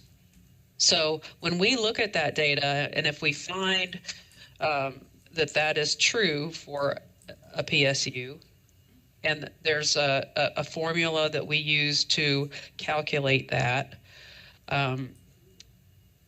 for indicator 4, that discipline indicator, it's if we have a subgroup that is 2.5 times more likely to be disciplined. And for indicator 9 and 10, it's 3 times more likely to be identified either as a student with disability or within one of those subgroups. I think we've gone over some of those formula with y'all in the past, but just as a reminder, in the past we've done this step very well, and it is in this next step where we felt like this year we had some opportunity to improve our response to those PSUs that their data was showing us that they had a significant discrepancy or disproportionate representation. And so we developed some review tools that we created for each of these indicators. We had a tool that was a review tool of procedures and policies at the system level, right, for discipline related to students with disabilities. And then we had we used the same tool for indicator 9 and 10, which was really focused on looking at child find our evaluation, our referral, and our evaluation practices, right? Because that's all about identification. So we provided those review tools to the LEAs, and I'm going to show you the number that we did just in this since February in 2022. We gave them resources. We provided multiple orientation sessions to this new process, to the tools, and then we actually took DPI teams, went on site and did these reviews kind of shoulder to shoulder with the PSUs on the list. It was teams of 3 or 4 consultants. We also had section chief leadership from the Office of Exceptional Children represented on all those teams. So Alexis, if you want to go to the next slide, we can show you kind of the number of reviews that we did. So because this was a new process and a new tool for us, and we needed to catch up. We were behind a little bit on conducting these reviews. We had 19 PSUs for a collection of schools from school year 1920. And so for indicator 4, we had 10 PSUs where we did a review with them. There were none for indicator 9, and then 13 for indicator 10. And then we had 36 total reviews that we did for the group that represented the 2020-21 school year. And if you'll remember, that's really the year that we had the most remote instruction happening. That was kind of the big COVID impact year.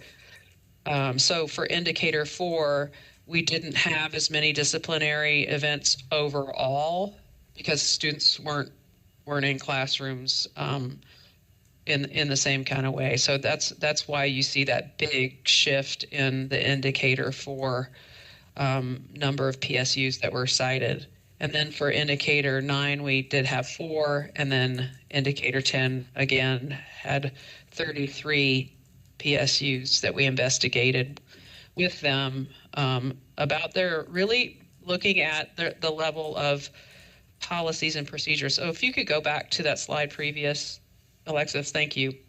So looking over there on the right side, the green kind of set of processes, this is for all of those reviews that we just showed you, the 19 and then the 36, I think it was. So 54 total visits that we did. It was really all of the work was PSUs are public school units. I'm sorry. If you all use LEA, I'm happy to use LEA. It's an interchangeable term in terms of special ed. Either one is fine. Okay. So we as we did these reviews with these 2 cohorts of LEAs or PSUs, we found in all cases that there were opportunities to improve policies and procedures, like that the existing policies and procedures were not adequate or appropriate in terms of ensuring equitable outcomes in discipline and identification.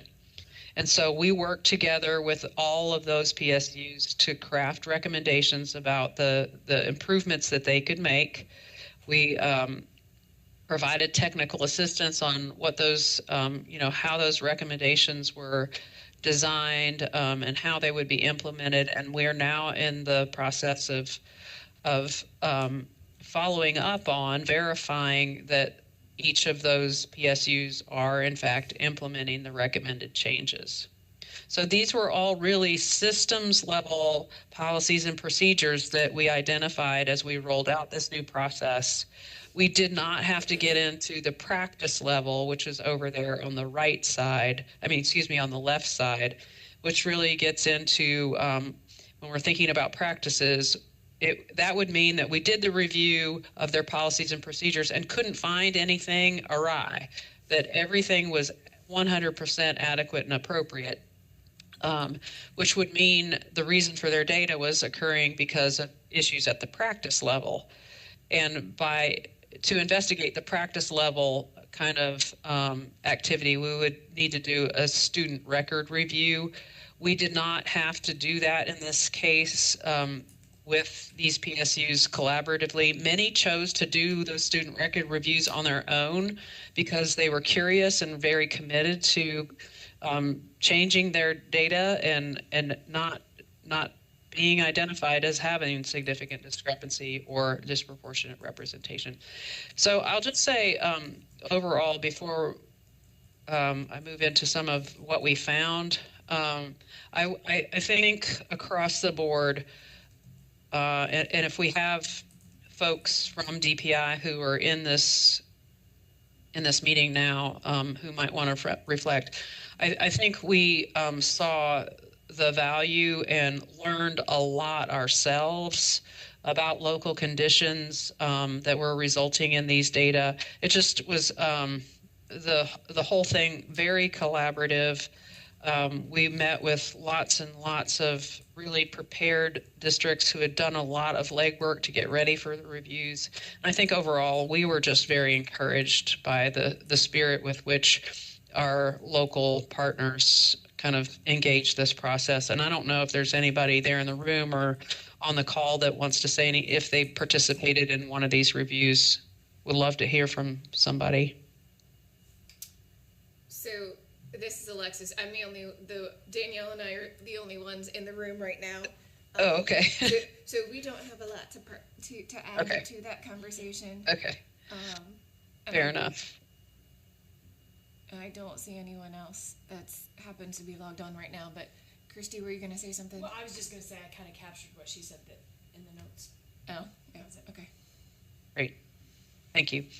Okay. Well, we can move on then to this one here. So I'm just going to quickly kind of give you some sense of what we found. We did an analysis of all of the recommendations that were made across these 55 LEAs, and I won't get into the nitty-gritty details of these data, but just to say what we found is we have lots of opportunity both at the state and the local level to improve our policies and procedures related to referral of students for comprehensive educational evaluation under the suspicion of disability. Lots and lots of opportunity to improve referral, and also lots of opportunity to ensure that the right people understand the rules related to discipline and identification for students with disabilities. We found lots of gaps in who actually knew what the rules were and if they were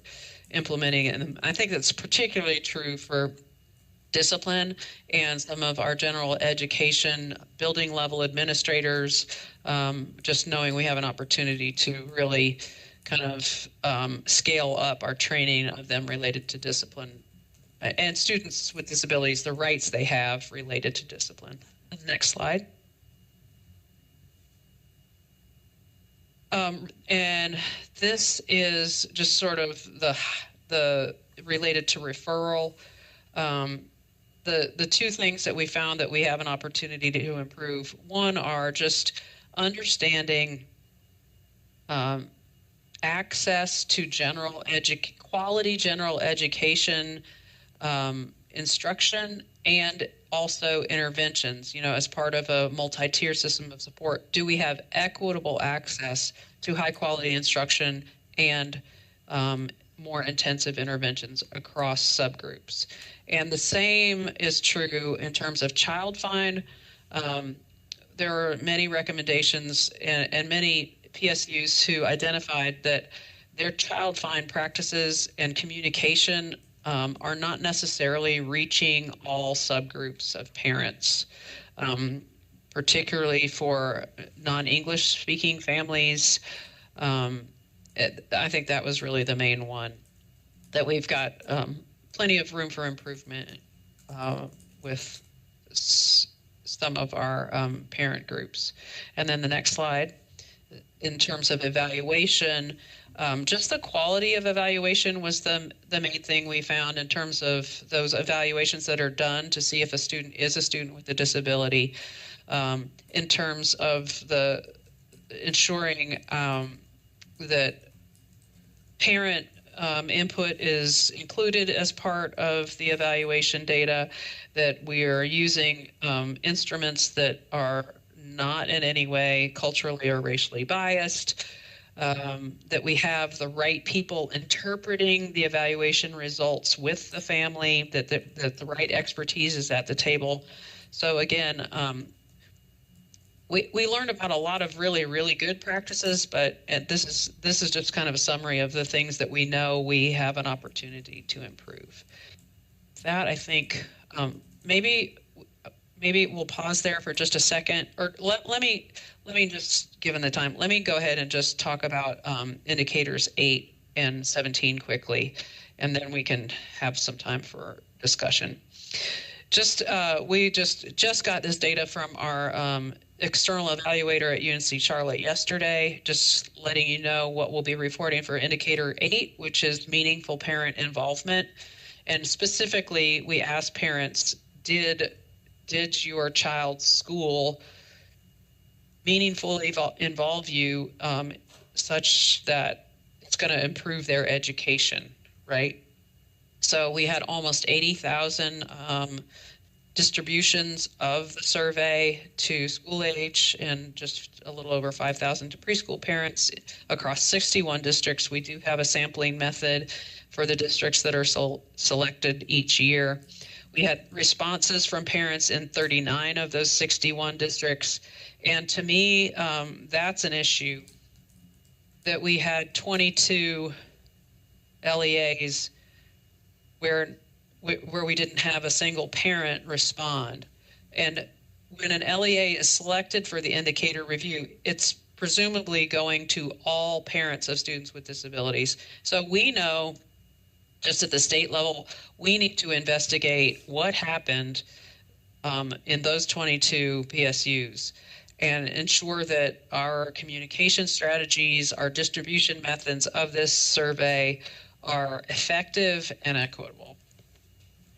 You can see that we had a total of just over 3,400 responses, and from school age and 310 for preschool. The overall response rate, 4.39. We would love to see that get over 10% for sure.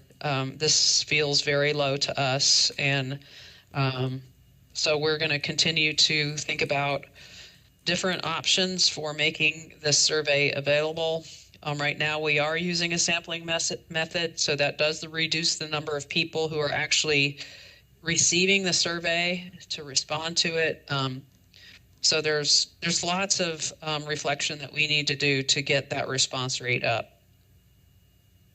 The final thing there is our target for this indicator is that 50% of parents would respond at the standard, which is it's a 17-item survey, and a parent has to respond that they strongly agree or very strongly agree to 9 of those 17 items in order to kind of hit the standard.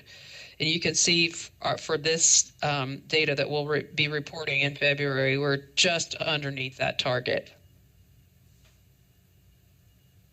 And then finally, let's move over to indicator 17, our state systemic improvement plan. Just some updates on that, and then I'll stop talking and take questions. Just to remind you, and this is updated, so you haven't seen this updated state identified measurable result. This is the focused improvement effort. Each state gets to pick one as part of indicator 17. We are working to close opportunity gaps between students with disabilities of color and white students with disabilities. We have 40 public school units that have signed on to be sort of intensive support partners with us. They were all PSUs that had fewer than 25% of all of their students proficient in 4th grade reading. And so those 40 are the ones that we're going to really focus our improvement efforts and our sort of progress monitoring to see if our support from the state level has an impact at the local level on this 4th grade reading outcome. And that 4th grade reading outcome that was selected by our stakeholders. So we can move on to the next slide. I am not going to walk through the details of this, really just going to focus on year one over there on the left. This is the whole 6-year implementation for Indicator 17. Just to let you know, what the LEAs or the PSUs are working on right now is a very in-depth data analysis of 4th grade reading. They're using school year 2021 data, and they're examining that by subgroup and lots of different ways. We've set up all kinds of resources for them to do that. That's going to be due to the Office of Exceptional Children January 31st. So that's the main activity they're engaged in right now. And then in the spring, they'll be conducting a root cause analysis around whatever kind of either opportunity gap or just systemic area of improvement related to early elementary literacy they want to tackle.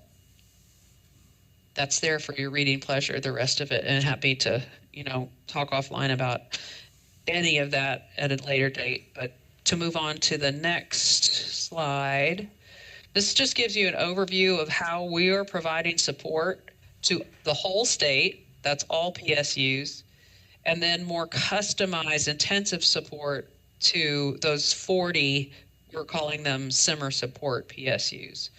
So just so you can see kind of the array of ways that we are addressing and providing support through our regional EC director meetings, through our regular routine communications and memos. We're holding special webinars. We've created a website. I'm going to provide you the link to all of that.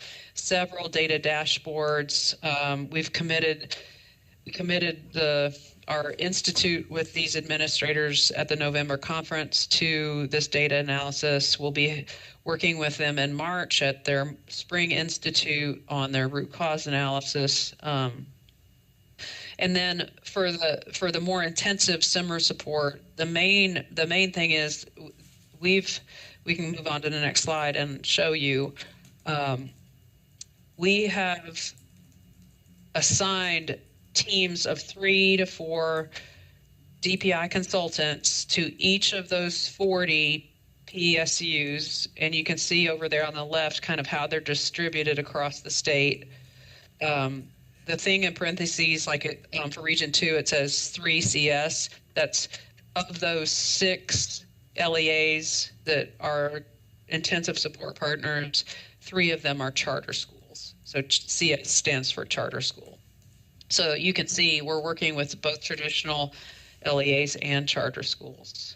And these teams are, for that whole implementation plan, going to just be kind of walking alongside the local teams in doing each phase of the work and working with those local stakeholders, with local leadership, helping to align with what the other general education literacy efforts are. So we're really excited. We've not done this kind of assigned support team this way in the past in terms of providing support for improvement at the local level. And we're excited to see if it really does make a difference in outcomes for students with disabilities. So next slide, and I think we're close. Yeah, this is just, these are all hyperlinks. I would say if there's anything you want to investigate after the meeting today, each one of these is a resource that we've made available. They're all public, but they're showing, just different data sets, different ways we've organized our infrastructure at DPI.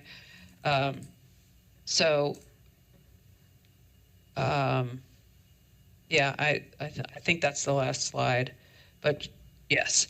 So I will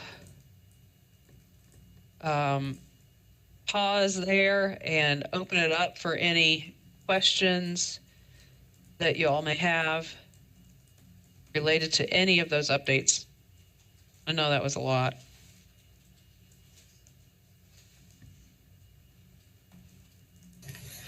I had a question on the indicator 4, suspension and expulsion. What were the 2 that you found were most significant? And can you elaborate on that a little bit more? Maybe give an example. You mean the findings? Yes, please. Yeah, so I think if you go back up to the findings, those bar graphs, I should have mentioned, so that's slide 7, 8, and 9, Alexis. These are actually all related to indicators 9 and 10. We only had 2 PSUs that had reviews for indicator 4 because these were all from the group of 36 in the school year 2021. And if you remember, there were very few due to that COVID year. So we didn't actually analyze the recommendations related to indicator 4 because there were just 2 PSUs. So we weren't thinking that was enough to generalize to, saying, oh, we've got massive system improvements to do just based on 2 PSUs. What we do know is that number jumped up significantly in what we'll report next year for the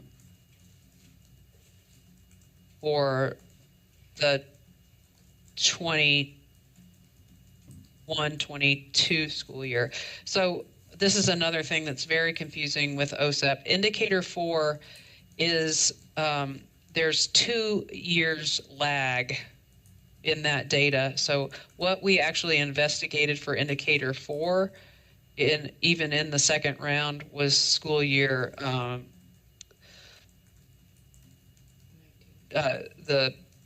school year 2021 rather than 2022.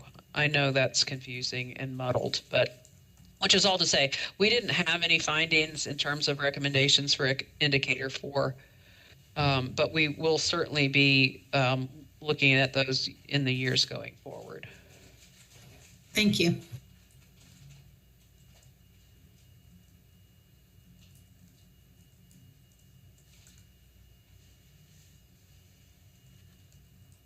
What other questions or reflections?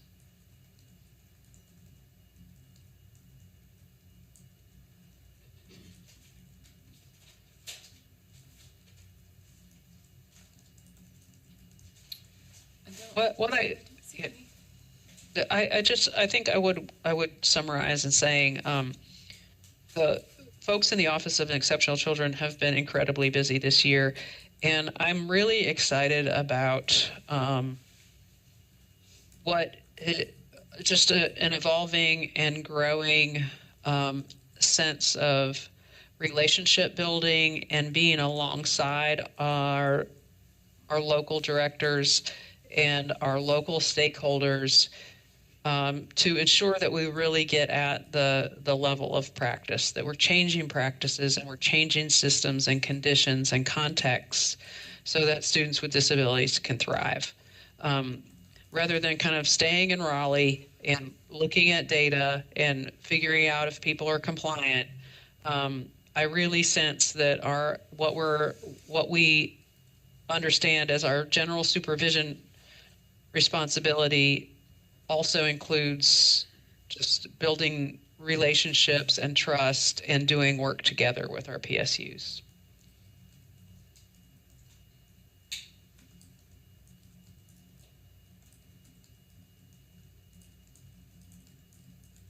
So with that, I can be done, Alexis. All right. Thank you, Lauren. I don't see any hands up or any questions in the chat, so I think we are good.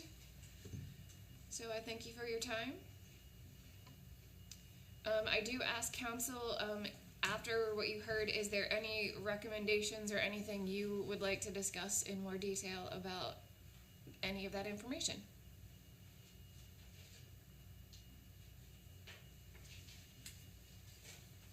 I just think it's worth noting that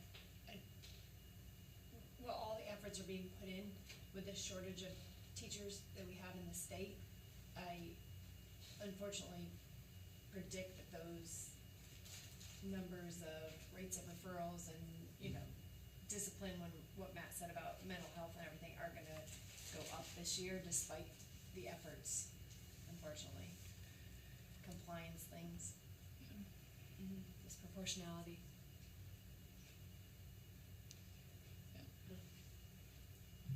Tiffany agrees with you.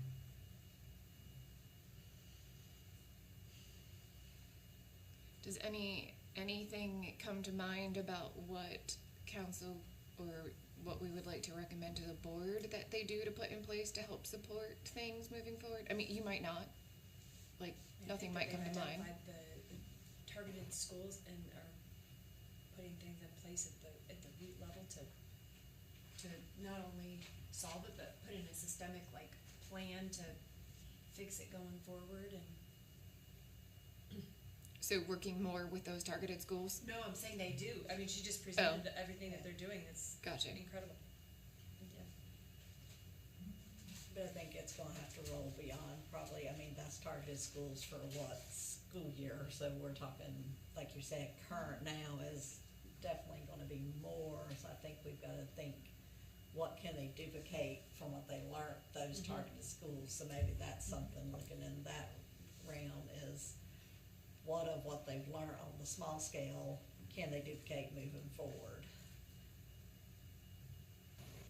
Yes, I agree with that. I was thinking if there were some insights that they gained through this process, just about, the right, I'm hearing like the right people being informed, the right people being trained on procedures, if that can go kind of forward instead of behind the data, that would be good. I guess one question I have, and this is Linda McDonough, are there differences when there are school resource officers as opposed to schools without school resource officers? Does that help or hurt the numbers? Related to discipline? Related to discipline. I don't know if we've looked into that. I don't know if I understand her. So you're saying, are the rates of discipline higher when they do or don't have a school resource officer? Yes.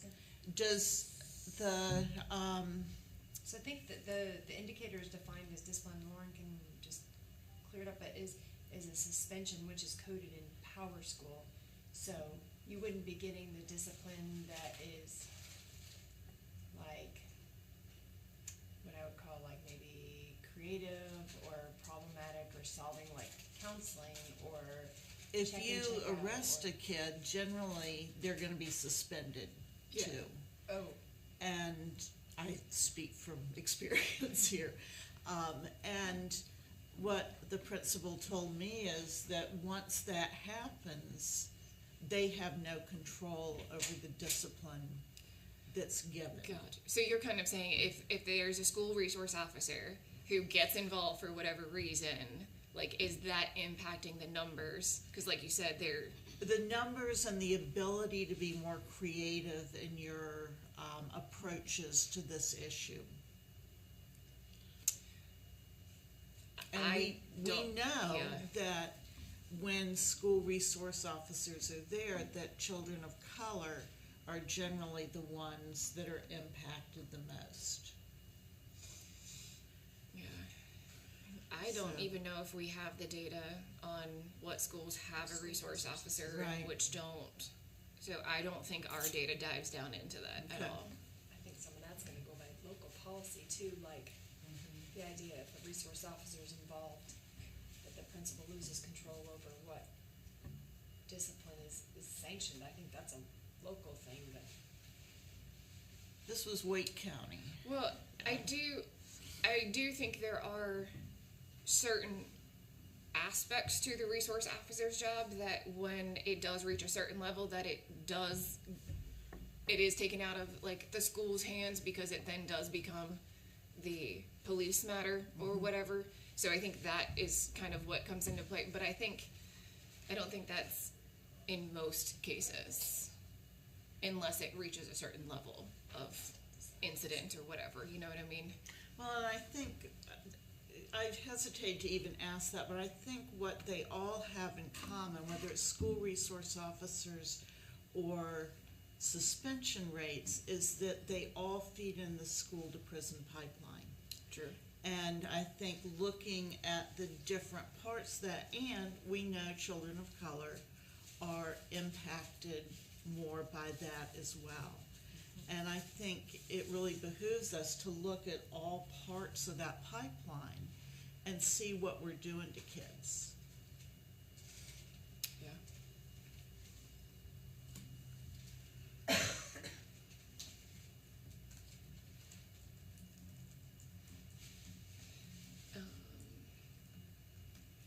Any other comments or actions, recommendations?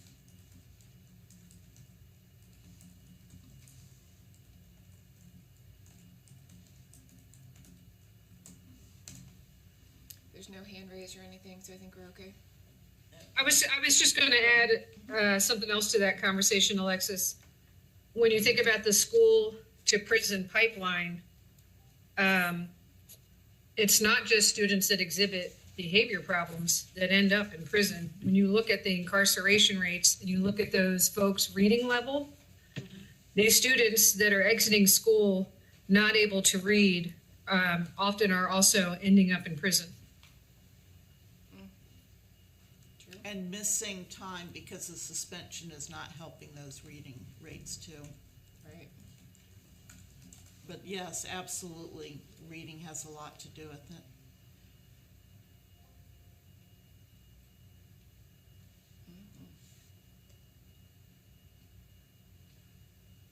Okay.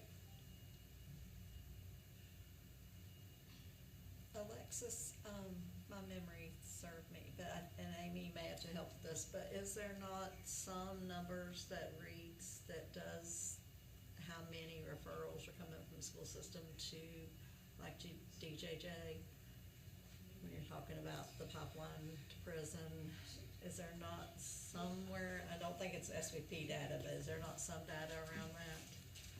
This is Lauren. It's reported on the school report cards under the environment. At the very bottom of a school report card, there's some things about environment, and there is a category that is disaggregated by subgroup about referrals to law enforcement. And I just, I really appreciate this part of the conversation, and I think it's worth us looking at.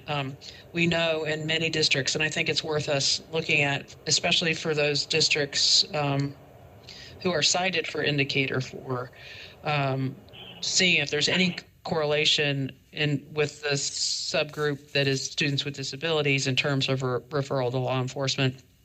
I think you all would be surprised and maybe indignant when you see that data and how often students with disabilities are the largest subgroup of students being referred to law enforcement. Lauren, is that something you could do a presentation around, or is it going to be so broad that we couldn't have a conversation and a presentation around that? I think we can certainly look at that data together.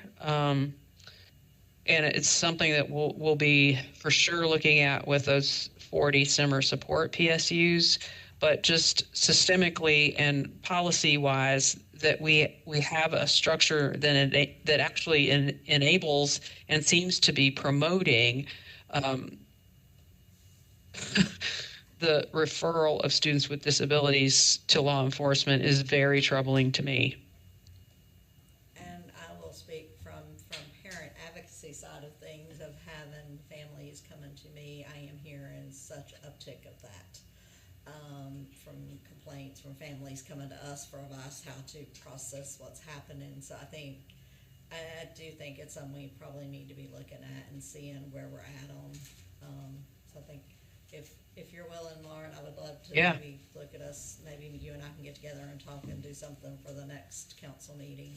And I really appreciate that, because that's something that I feel very, very strongly about, that's really hurting our special needs children, that it's almost like polite people don't want to talk about it, but it's happening, and it's happening for stupid reasons too. And well, it's happening. So I need to be careful here, but I'm not sure that when it happens, we are always upholding the rights afforded to students with disabilities under IDEA. That would be my families have come to me, but that's Yeah. just me personally. Yeah. The families are coming to me, I would speak. for Yes. that, but, yeah. So yeah, I would definitely think let's look at that for maybe the next council meeting. Sure. Yeah, and I Laura, also, I know. yes, I am all in, and probably there are a couple other folks at DPI we will want to include in that sort of investigation and presentation to the council. I'll email I you. think it might, it would be beneficial too, possibly if you could look to see if in those situations where they're being referred, if somebody from the Exceptional Children's Department was part of that, whether it be the teacher or someone else in the district. Because a lot of times, you know, as an EC teacher, talking to like especially high school EC teachers, they say they're not even informed. Right. So that's not providing them with someone to help advocate for them, let's say. Right.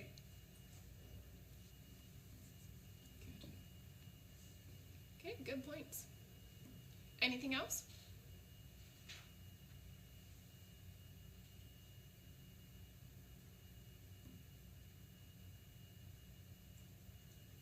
All right.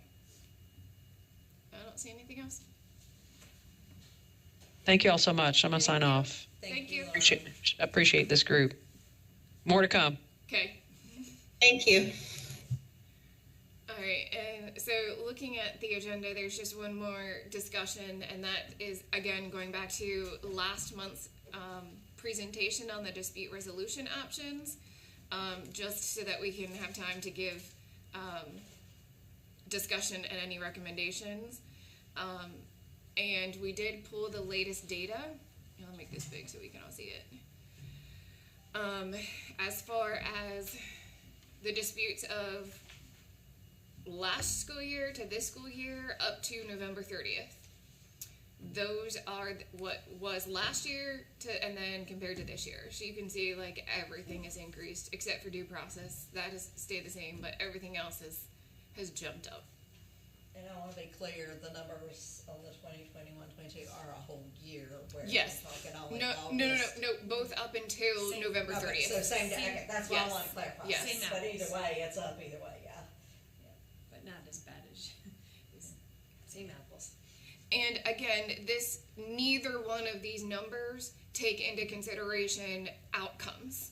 These were just requested meetings, just requested mediation, submitted state complaints. It has nothing to do with was it sufficient, inefficient, corrective action, that's just how many have been turned in to us as of November 30th, 2021, and then November 30th, 2022.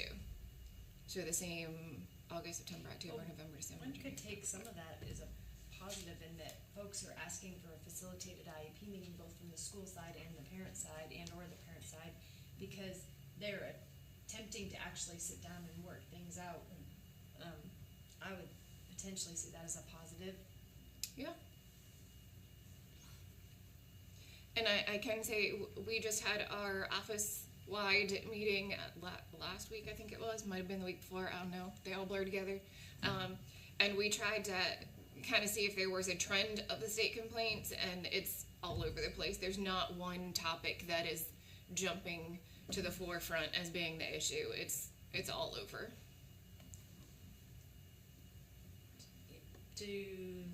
Within those all over, do you think though that some of the lack of staff is feeding some of that, or? So that was kind of one of the questions, because they really thought maybe it was, is that why we have the rise in complaints? Because they're saying, but it really, it hasn't been specific to the teacher part. It might be part of their concern that they're not receiving the services that's written in the IEP, or that it's not being implemented correctly. But I don't think there's anything in our data that specifically can pinpoint to it being because there's not a teacher. I'm sure some of it is tied together, but I don't think we've pulled that out specifically to have that information handy. We've just looked at it as there's an implementation issue there's a service issue. I don't think there's been any specific to there's no teacher. It just comes about in other ways. Yeah, and adding to that, not just not having the EC teacher, but all of the staff that has, just regular staff that has been absent, and the mass use of substitutes and dispersing kids to other classes. And I mean, it's, the problems are going to happen with that as well. Sure.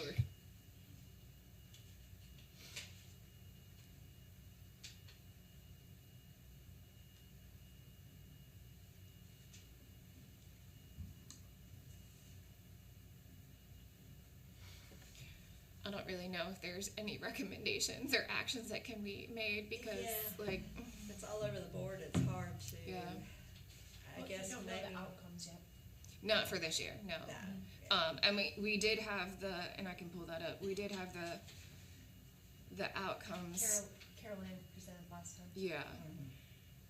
From last year, we don't analyze any of that until the end of the year, so.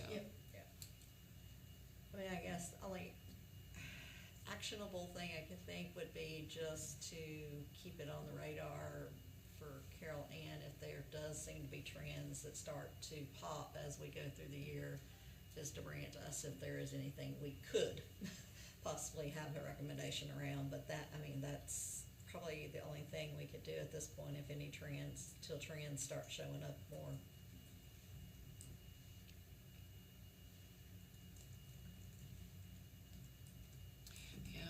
I mean, because we did have that discussion at our office, because we were trying to figure out if there's stuff that we could do, but it's still too scattered to see a trend to say, let's focus on this. Right.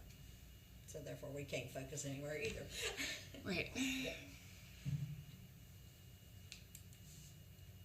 So, well, that was, I think, all, let me get double checked, but yeah, that was all of our agenda items. I think so. Then, I leave it up to you. I'm gonna leave it open for 1 second if anybody else has any other thoughts, comments from today. And then if not, then we will go ahead and close, but I'll make sure nobody's not got anything else they want to say about anything on today's agenda stuff.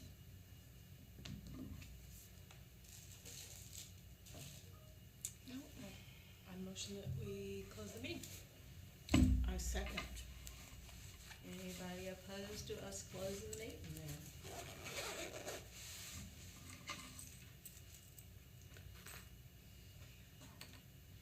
And we'll take silence that nobody's opposed, so we will close the meeting until next time. Thank you. Everybody have a good day. Thank you. Good day. Happy holidays. You too. Thank you. Tell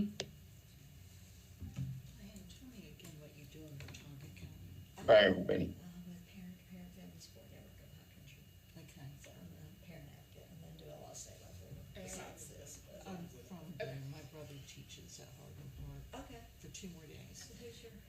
His name is Randy McDonough. He's a coach at the. I know of him, I don't know him real well, but I do know of him, yeah. Why 2 more days? Because he's retiring, and he's he said, I can't take it anymore, and he teaches PE. He said, I just can't take it. He teaches PE. And so where are you? I am. Down here, right? I'm here at Hope Creek Academy, which is a school I started to hopefully get my daughter's services. So. How big? 60 kids. This is our 13th year. I stepped down as director last year, and I just teach, so, which I love. And it's private. It's private, yeah. So your students don't get special education services? Some